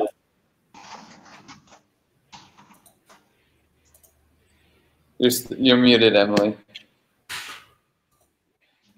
I think so. I just need to sign up for Miro before I can see it. So I'm just doing that. Yeah. Cool. And then how much time do you think you and Mike would be able to give before the hackathon, Emily? So this week and next week is a little tight because we're trying to get one project done, and in the meantime, all of a sudden Mike and I need to be pulled into another project at the same time. So this week and next week is looking a tiny bit like busy for us. But after next week, I think it'll be better. I mean, I can like put in a couple hours next week, I think. I think it would be cool to like maybe try to schedule some times to do some hacking, you know, like on this stuff, like kind of like practice hackathon. Maybe if it's like a 3-hour sesh here and there, you know, just to like try to get some of these smart contracts in order and at least the designs for them kind of set, you know, kind of like the functions and just like the outline of what we want to do beforehand. I don't know how you guys feel about that. I think it might make sense to look at I think the thing we struggled the most was a conversion of the maths, which was in the the formulas that were stated, to really convert them into Solidity, since it's like it has to be like a fixed point arithmetic in those contracts. So we had to do some cut down on the functionalities because of that. So like figure it out. I know how to do the math. Did you? Oh, great. We hope so, Brian. We hope so. For the conviction voting, but not for the trigger function, right? Brian, did you happen to look at the trigger function? No, just I find a cheap way to compute the conviction, and works for all scenarios. Yeah, and the conviction, it sounds like Daplion has nailed, but definitely like doing, like this is something that people just say it doesn't work in Solidity. Trying to do a log function in Solidity. So that's the trigger function assumes that we can do logs. So we'll have to find either something to simulate. Gnosis has done logarithms. Yeah. Now. I know that Gnosis has done that in one of their contracts somewhere. So. I'm also pretty sure that Loredana found a way to do that, actually. Cool. It was not such a big problem, it seemed, but yeah, maybe it's wrong. Well, the conviction voting doesn't have logs, but hopefully we can just nail that down well before we get to the hackathon and even have most of the smart contracts figured out, you know? but not coded, right? Yeah. Or coded. Okay. Not coded. I know that, like, yeah. I don't think they I just don't know what the rules are, I guess. No, the rules are bring as much, like we could totally code it. Oh, okay. The rules are bring as much to the hackathon as you want. Like Wow. the idea is really, it's totally, I don't even think they should call it a hackathon. Yeah, they just want to work different projects, right? Yeah, it's like an incubate-a-thon. That's what it seems like. You know? It's like, come here, we have experts, they'll talk to you, you know. It's a co-creation fest. Okay. Yeah. Yeah, it's very different. As far as like, and then, go ahead. I was gonna say, as far as setting aside 3 hours, it might be better for us to do that the week after this coming week. But if like there is like diagrams and the specs are all filled, like, you know, if like all the information is available of what needs to like happen, I could try and find time to like just go through those before we meet together. It's a collection of just all. Sorry. Yeah, does anyone on Team 2 want to lead the creation of the scope document? Yeah, it'd be better if some. Yeah, I mean, that's the thing. Like, we should define the scope together. It's not one person's. I think this is too complicated for one person, especially with the integrations with the other teams. It seems like you guys have a set of features you have all fit, like the features that it needs, and you started on some architecture with the smart contract that Lordana did. Zeki, might make sense that maybe the both of us create like maybe the initial documents, just starting from what we did in Eat Paris, to say, okay, this component, I think we already have it. These are still the open issues with it, things that don't work, like make a small index of whatever we have already, and then maybe we can work from there and just see like, okay, what do we see that's within the scope of our team, which we still need to add, so that we can start preparing that. And maybe last part might be to see how it integrates with the other teams. Might that be an approach? Yeah. I'm willing to help on that, on creating that document, by the way. Please. Awesome. So let's take let's say that we will create the initial version of the scope document for our team then. There is basically, we started it with these notes, maybe. I don't know how much we want to spin out here, but there is a base to work on here. Because that was part of the first section when you were not here. We tried to update the scope. Let's see what's actually... Yeah. So in terms of like what the overall thing is here, so we can start from this here and make and flesh it out more in really modules that make technical sense. Which document are you referring to? It's still the main notes document from this call. Okay. Yeah, let's go. Yeah, I haven't. Okay. Yeah. But we can do this in like a smaller. We can make a smaller session out of it. Yeah. Okay. Yeah. Let's maybe arrange a time frame for that, and then whoever wants to hop on that, Dapline, Emily, whoever wants can join in maybe.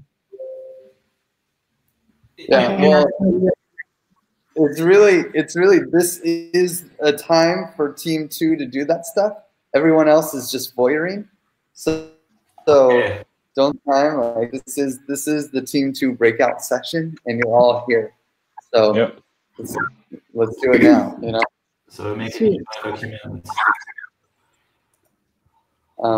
But I will say that we should probably, since Spanette and Emily weren't really here for the narrative discussions and the scope discussion, like maybe I can just like run through that really quick to get you guys. Go ahead. So like, so there's two pieces, right? We need to have a solid narrative. So the narrative for Team 1, 2, and 3 is in general like building this common stack that creates an economy around a cause.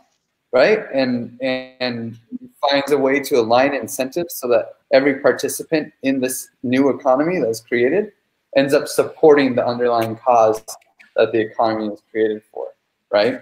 But Team 3 is really focused on reforesting Mexico and like rejuvenating and protecting the forest of Mexico. And Team 1 and 2 are using that as like their pilot, or as the idea is like, this is the example of how we can do that. So we're all working on reforesting Mexico, but Team 1 and 2 are doing it more like this is one example of it being done in general. So it's like Team 2 is especially focused on the governance of a commons. So Team 1 kind of figures out, let's create the token economy, and then that funds the commons. And then Team 2 is like, well, okay, now that we have money here, what do we do with it? So Team 2 is like, hey, we're going to use this cool conviction voting, which might be renamed, just warning you. Conviction voting is probably going to change its name. And the idea that we need to put is conviction voting has a very biomimetic governance, governance model, that because this is nature 2.0. So for the narrative, we should really push that this like analogy to like mycelium or whatever, that kind of shit, right? And then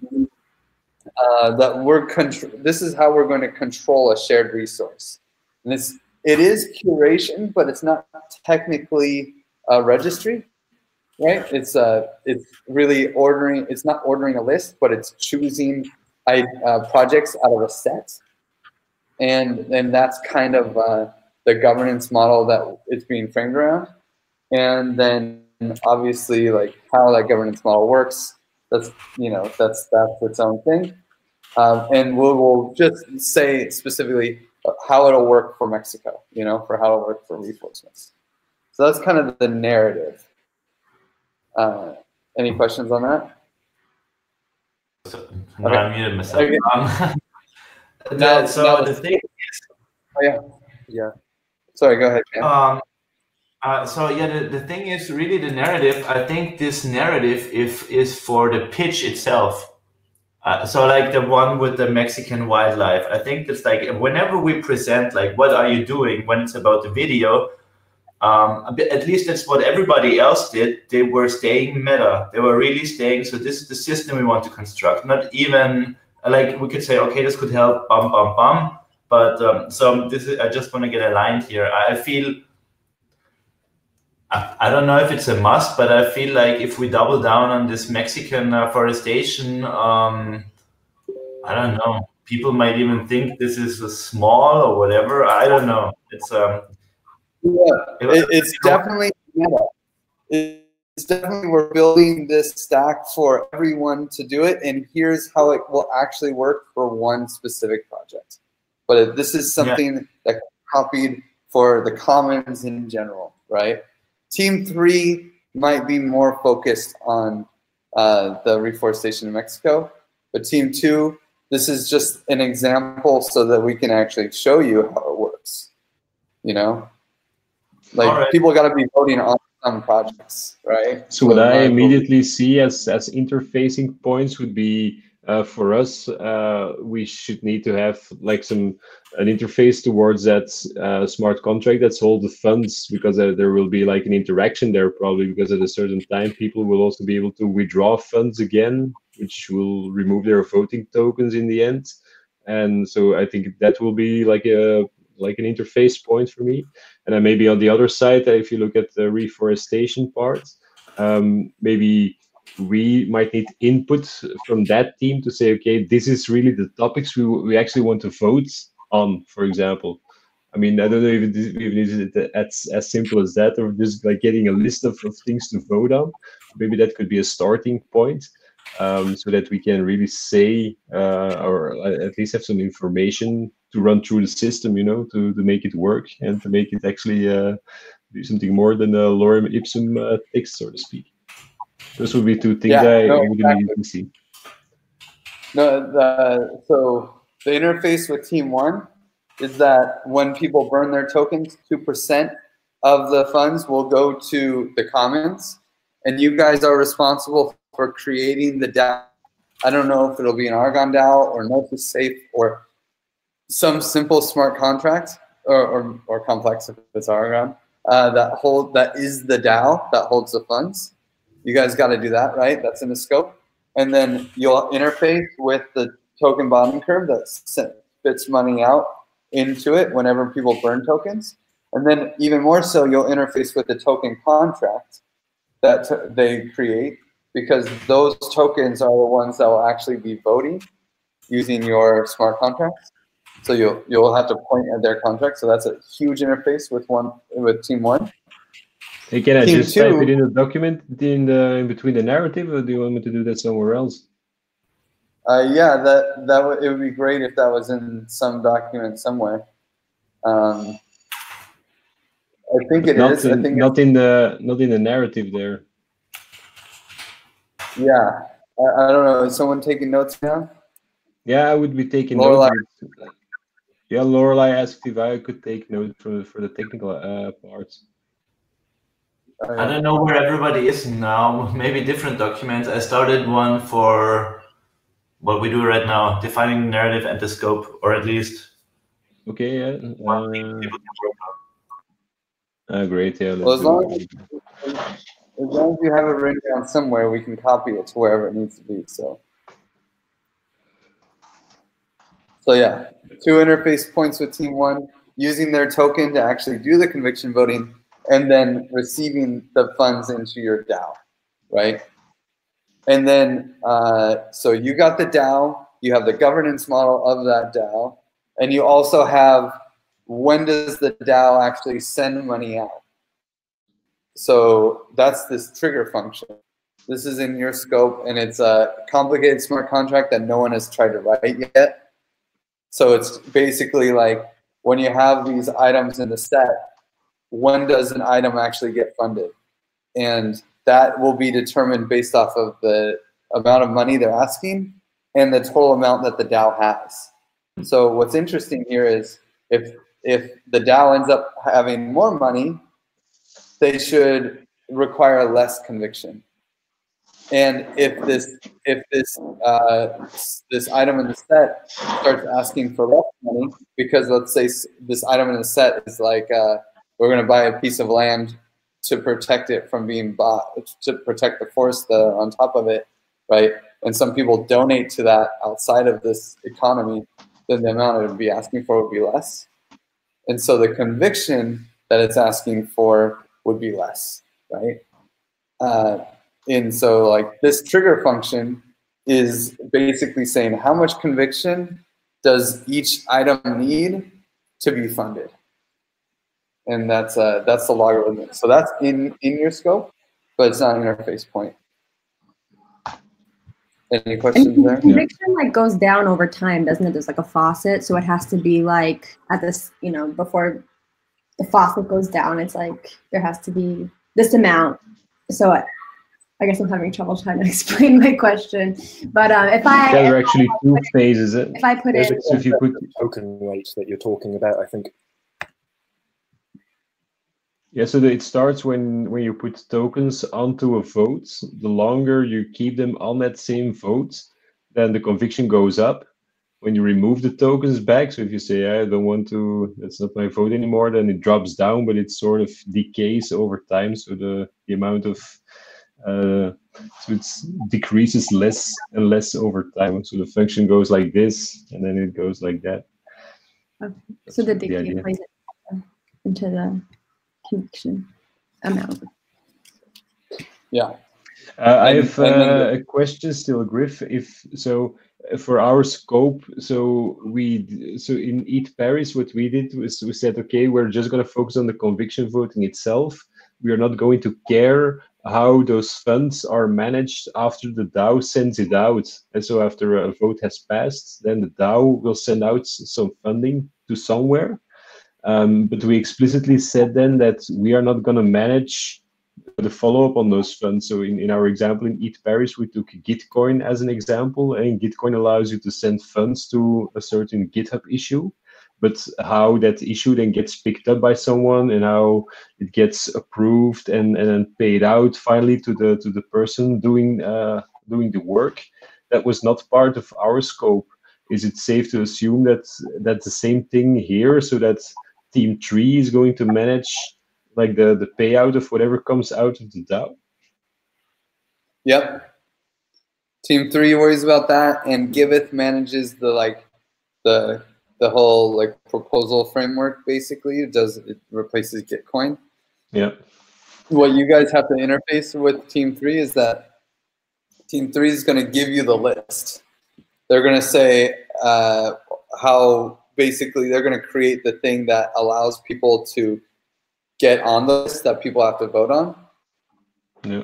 It will be something like so anyone can make a Giveth proposal, right? Anybody can make a milestone on Giveth or a campaign on Giveth, and if someone wants it to be funded, basically they have to like say the link, the amount to send to it, or maybe like fund all the way will be an option, and then that will calculate an amount of tokens they need to stake, and then they stake it, and then it adds to the list. And you guys don't have to do that. The only thing you have to do is know that this gets added to a list, and then you guys get to do the trigger function conviction voting. And so there'll be a strong interface point there, because you're voting on a list that's being generated by Team 3. A set. I'm sorry, got to stop calling it a list. It's a set.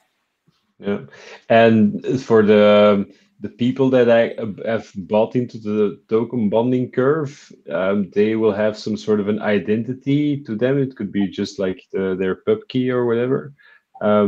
Is there anything foreseen that you know in Team 1 that they say like we're going to use a certain module to create identities, for example? So once you need to vote, is it just like you're voting with your MetaMask, with your key, that's it?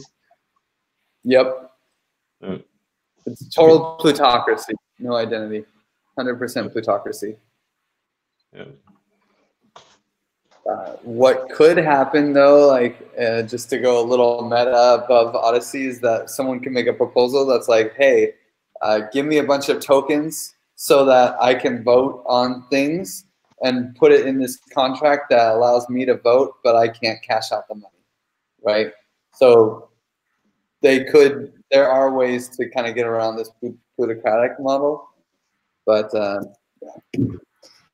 So basically, Team 3 is doing this registry or set of items that need to get done. And we are keeping track of the amount of votes for each set that Team 3 has on a registry. Yep. And keeping track of the money that Team 1 generated. Okay. And paying out that money to whichever things are on that set, and then taking them off the list, taking them off the set. Although maybe that like taking them off the set because they get paid out, right? So like maybe you move it to another set or something. Yeah, it almost seems like Team 3, like, I don't know, just like Team 3 has items that then are linked to our conviction, and all we do is just like keep track of the numbers, and since they're on the registry, they check our numbers and they trigger, right? Because they're in charge of that registry. I don't know. Yeah, well, you guys are in charge of the funds, so the trigger is really about funds being sent there. Oh, okay. Right, that's what the trigger does. The trigger says, because you guys have the money, you guys are the stewards of the DAO. Because or like building the DAO. Token so weight. Yeah, so you have the token weight, that if the token weights do the math to the conviction and the trigger function ends up matching, then the DAO sends money to that milestone. And what Team 3 does then is they manage the whole milestone process. They manage the like adding to the set, and they also manage the piece where the money is stuck in the milestone, but it turns into tokens for the person who receives the money of the milestone. And then, so they have to interact with the token bonding curve to create tokens and give the tokens out to the person. And they have to give the person a button to then convert it back into XDAI, which will just be sending them basically to team 1. So team 3 does a lot of interactions to team 1. It's like this nice circle, you know? Okay. And you guys are looking to make this trigger automatic somehow. Well, it can just be that somebody has to push a button. Okay. It's fine. I mean, come on. You could have it's like people in front of anyone can push it. You know, like all of a sudden it's like sitting there, all of a sudden a button pops up and it's like, do you want to push the button? Who wants to push the button? You got to pay the gas, but, you know, who wants to push the button? You know, and then the way we think it has to work was also that we cannot continually calculate conviction, because, you know, somebody has to calculate the conviction, and we opted for whenever somebody does a transaction, like the conviction gets calculated on that with that transaction, and so it would be probably the other way around. Like the button would be there, somebody would send an empty transaction or actually put some tokens in or put some out, and then it would be, oh, conviction reached, then the button would pop up, I guess. Yeah, or maybe every time someone votes or something. Well, you need all participants to agree on releasing funds, so it sounds like it's a meta transaction or something to hit the button. That is where DAO management comes in, and which was the reason why we wanted to use Aragon, to have like this great, so the contract could be in charge of the funds actually and does not need any additional sign-off. Well, with the conviction voting, all the advantage of the conviction voting is that it's non-time discrete. So it's continuous and you have to rent votes rather than buy them to exploit, which is harder and more expensive to do. So with that, we're now creating a discrete time event whereby the funds get triggered and released. So the problem with like having the conviction style stuff is that it's when you fold down enough conviction to hit the button. And if you just allow people to hit the button, or a single individual, then you're reintroducing the kind of exploit, I think, of the vote buying rather than renting, because somebody's able to come along and say, yes, release the funds, whereas the conviction might have amassed at that point. Yeah, so I think that it is really not a button, but it is like somebody has to prod the system, so it gets to calculate all the conviction, and then you're like, oh shit, like conviction for item 2 and 3 actually filled the threshold already, and they trigger the function. And when they trigger the function, I hope we don't need to have, I hope the result of the function is not having a new button, but actually the carrying out whatever it was that, like carrying out payout.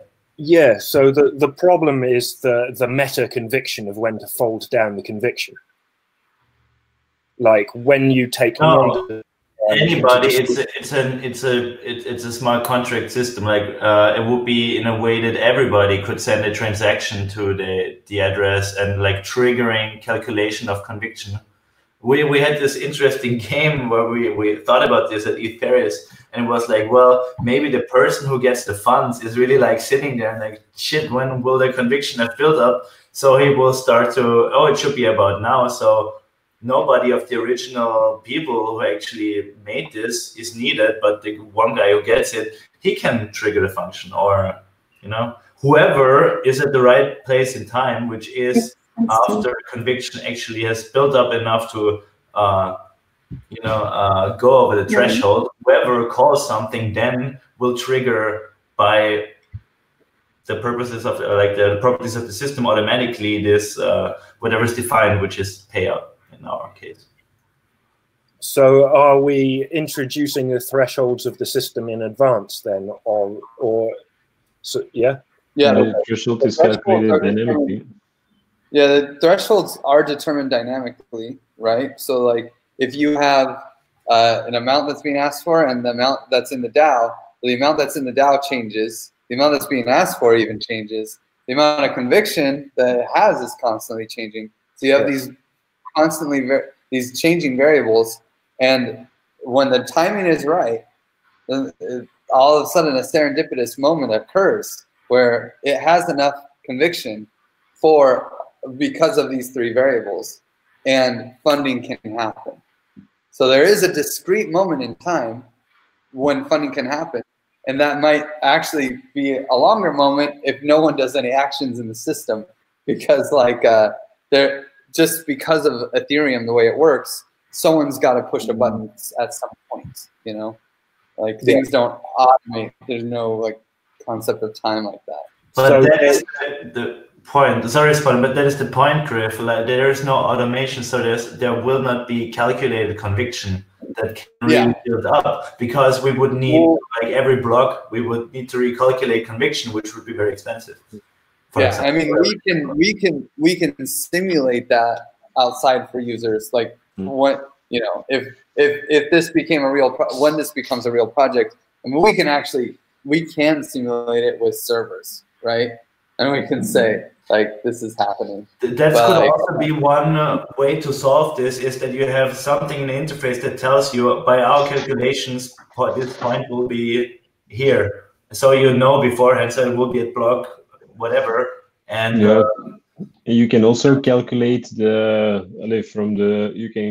you can calculate the value of the discrete function from the contract itself. The thing is that the only time that actually the internal state of the contract changes is only when people either put tokens on one of these conviction votes, or they try to withdraw money. So these are, I think, the only state functions where state is changed, but that doesn't prevent you to ask the contract, like with a read-only function, a function that doesn't change the state, what the current value of the conviction is. So that doesn't require gas. It's just like a query on the contract, like a contract call, but not a transaction. And that's, I think, the simplest way to find out at what point you are and what the current threshold value is of the. Sorry, there will also be another thing, that is when new funds are added to the common pool. That's also I think a trigger that changes the state. But I mean, at any time you can change the you can query the current value to check if it's over the threshold, yes or no, through the smart contract, I think, even. And then you can adapt your user interface to say, whenever we're above the threshold, then you're able to withdraw money from that conviction, or like the amount that was allocated there, which is then in itself, again, a state changing transaction, which when then the current value is recalculated. Because the only thing that, in my opinion, the conviction voting curve needs to say is whether you're above the threshold or not. That's the only thing you need to know, basically. Yep. Yeah, and I think you came up with a really nice second interface for Team 1, which is like basically anytime someone has to pay extra gas to make something happen, it should be when they're withdrawing from the system, right? When they're cashing out tokens. Because if that transaction fails because it's more gas than expected, blah, blah, blah, they'll keep trying, you know? Because wait, I didn't get my money yet. What happened? I'll try again. And the incentives are aligned. So I don't know if it necessarily has to go into the scope of the hackathon, but it's definitely, at least the incentives are aligned, and it's kind of fun. So it's sort of a gamble. So instead of a button, it should be like this one-arm bandit kind of thing. So you might get money or you might not. Well, they'll just have to pay a lot of gas for it, basically, right? It's like, oh, you want to withdraw from the system? Okay, well, let's do a check. Does anybody in the DAO, does any project have enough conviction that it needs to be passed through and money needs to be sent? Oh, yes. Okay, now add 1 million gas to this withdraw transaction to like send that money, you know, and you can kind of add all of our checks for actions that need to happen when people withdraw out of the system. But you could also have a manual button on the side too that also does it. You know, if somebody's like, dude, I have enough conviction. I want this project to be funded. Like, they should be able to push a button. Yeah, because I think if you really like a separate contract that holds these funds, and then you have like the conviction voting smart contracts that can read a list of like, these are the proposals we need to vote on. And so all the logic of calculating the current threshold and the current amount of conviction for any of these proposals, it can just read out of the contract that holds the funds, because, like I said, the threshold is dynamic and it's partly calculated based on the amount of funds available in the vault contract, so to speak. So I would read that that's even possible just to do states changing transactions whenever someone puts tokens on a vote or withdraws tokens from a vote, and that all the rest can be calculated just by calling the contract, because you can really create a function that just recalculates everything, and there, while it's recalculating, also checks like how many funds are there currently in that contract in the pool. And then this just decides you're above the threshold or you are not, and then you can just do the withdrawal transaction, I guess. I think all in all it can be pretty simple. And besides, the biggest task will be in implementing the right formula for the conviction that takes all the parameters into account. I think the only transactions that will take a lot of gas are those transactions that actually put votes on the conviction contract or withdraw them, because then you really have to recalculate everything. Even though that might be not necessary. So we're also getting too much into detail right now. So there's a kind of dynamic equilibrium that's reached, and at that point we can expose a withdraw function. And so the thing I'm thinking about is that actually, if there is conviction behind a vote and the person actually does have to have a button, because the person that's actually going to take those funds and do something with them, or the DAO that is going to has to say, yes, we're still interested in doing that. Someone does. I mean, the fact is the DAO's governance system says, hey, yeah, we're interested, because of the time and the people that voted, and you know, the whole, there is a governance system there, and once it reaches that point, that's a special moment, and then that moment can extend it. And as long as that moment is, as long as that it's above the trigger function, then it doesn't matter who pushes the button. But so the people who have incentive to push the button are obviously the people who are taking money out of the system. So if so say there's two DAOs, both one of them has proposed doing something, and that's getting curated, and then okay, so now forget it. Never mind. I've lost my train of thought. Emily, how are you thinking? You got any questions? No, I'm just, it's starting to come together, I think, the overarching architecture. So for me, just as a clarifying question, so it's the DAO, so each DAO will have its own pool of money that's linked to their conviction voting module. Is that right? So there's no overlap there's no like two DAOs that sort of take money out of the same pool? Yeah, definitely not. I mean, well, that's sort of what Team 4 is kind of playing with, but not in Team 2's scope. In Team 2's scope, this is why it's like we're doing one. We're building it in a way that it's like everyone could do this method, but we're just focusing on one DAO for reforestation of Mexico, one conviction voting module and trigger function for conviction for reforesting Mexico. You know, like, yeah, that makes sense. But it could just be copied and spun out for any idea. So on a lighter side, if we need a logo, I came up with two things. Which one, I don't know if this works. One is like a combination of different comments. It's like a tree and a fish, and I don't just. The other one would be just a carrot, which I love. Actually, that's so simple and beautiful. Yeah, I love carrots. Carrots. Nice. I'm in Barcelona, and it's very common here to eat rabbit. I had some for lunch, so carrots just sound they just sound perfect to me right now. It's what 8-8. Very nice. Yeah. Hopefully, yeah, we should. I really like that lab code idea to spun it. I wrote in the other chat. It would be so awesome if we all had lab codes. It's also the only form of uniform you can really wear for a few days in a row, because not everybody likes a hat, and I mean I do, but you know, like I'm a minority. Yeah. And t-shirts we cannot, like, we need a 50, so people could change. Yeah. I'm just saying, if we want stuff like that, we could look into it.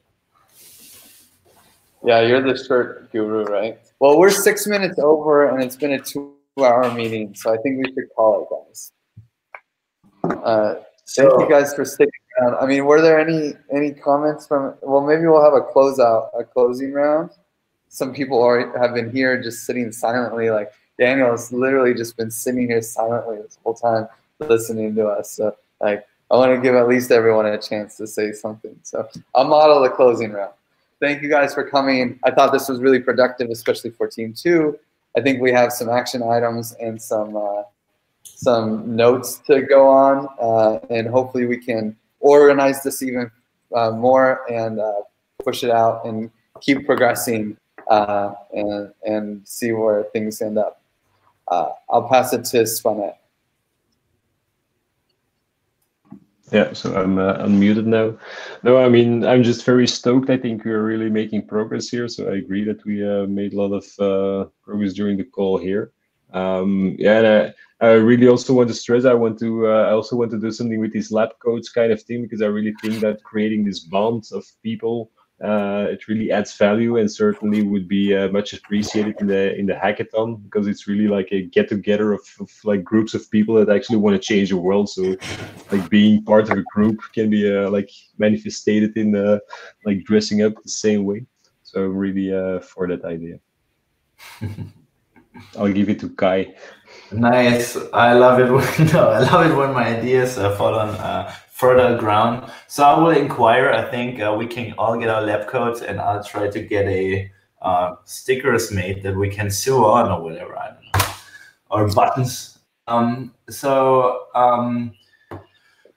Thank you all for this cool working session. We should have more. I'm especially stoked when the whole of Team 2 comes together, and we should keep looping in interested people that are good at math, like Debline.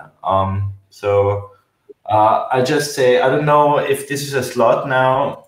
It's not a bad slot in my mind. I would like to hear from the next people going on the reactions on like, is this time slot good for you? Should we keep that maybe as a like a fixed one, so we know we meet Thursday at 3? It was for me, PM in the afternoon.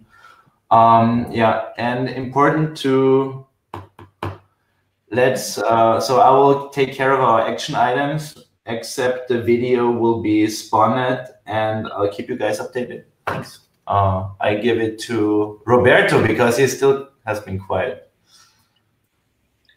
Yes, so it's been great to watch Team 2 getting together, and I have to say that also got some more insight of what's actually happening within the DAOs, which is great, because you can see better where we would actually fit in with Team 4.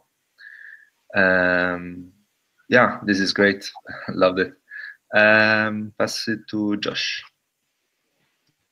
I had a really nice working session, and I'm really glad to have kind of had a bit of clarity brought to the conviction voting side of things, because it's still, it seems kind of nebulous at the minute in that I don't have the exact mechanisms in my head other than previous examples. So it's good to kind of like touch base and find where we're at with that, so that it can provoke future thinking.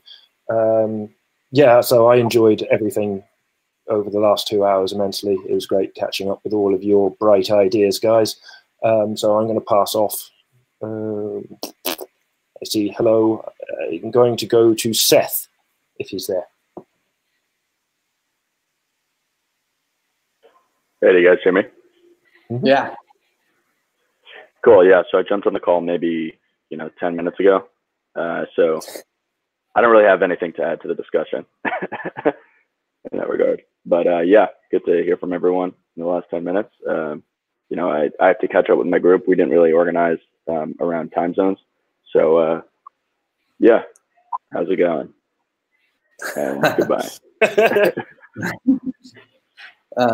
Let's pass it to Daniel.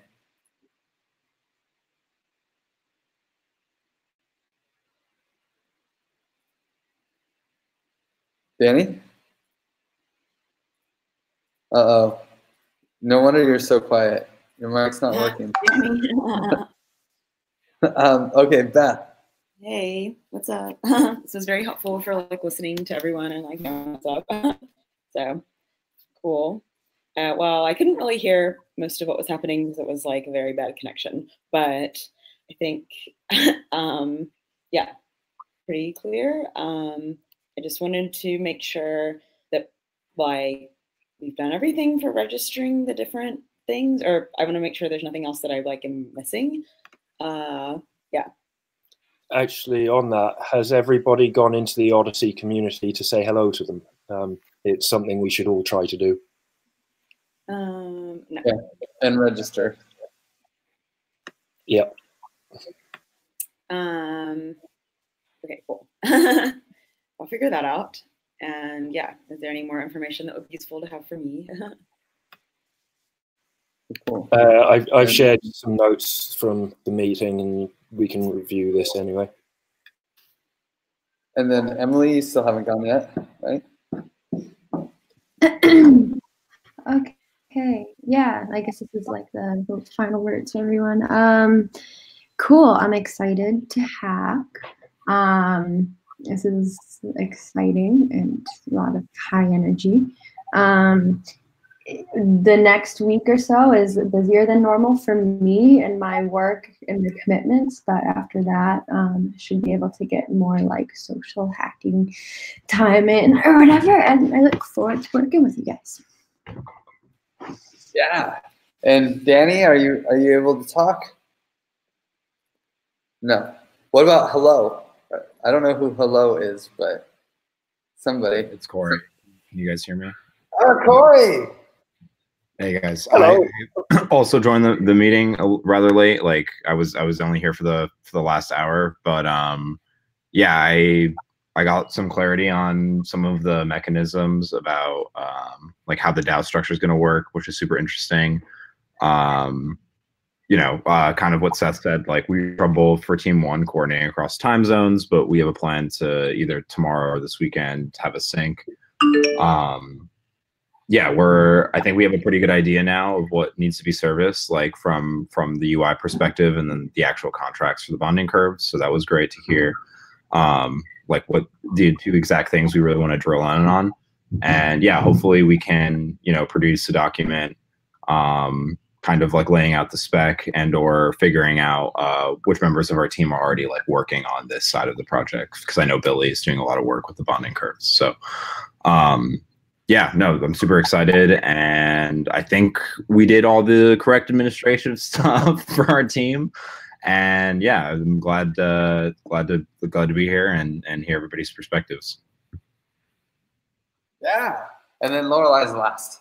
Hey guys, yeah, I dropped off with my face a while ago because our power keeps turning off if we charge both computers at the same time. But I've been listening, and yeah, great call. I'm glad to see you guys dive in deep with the details here, and I put out some calls on the Telegram chats for some more specific timeline stuff so that I can help you guys stay on track. And I'm currently doing lab coat research. I say green lab coats. Green lab coats aren't really lab coats. Green lab coats. Danny, are you there? Can you speak? No. Aww. You're unmuted, but no noise. Well, we love you, Danny. Thank you for coming. And by the way, we have this place in Barcelona. So if anyone ever wants to come by, you have a free house to stay at in Barcelona, beds, Wi-Fi. We'll have our electricity settled out soon. Right? We just moved in like a couple days ago, and so the electric company doesn't expect us to have enough electricity to use it. You really have something with electricity, Griff? Yeah, we're gonna have a place with electricity. We already have three. Up or? Don't tell them about the hamster. Don't.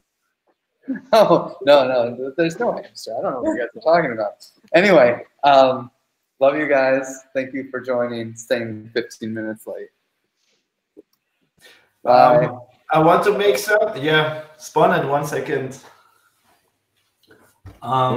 Because Lorelei just wrote this in chat, and it's very important actually, that we should also define kind of like a timeline. Not only now we define the scope, and so maybe that's good for the next time we meet, or just a little heads up. We should define what we feel has already taken half shaped. I think nothing is done yet, but there are some things that are half shaped, and in general define what we want to develop before the hackathon and at the spot.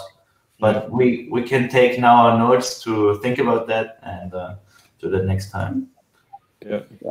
Okay, totally agree with that. Let's do that. Cool. Thanks, guys. I'm stopping the live stream. Bye-bye.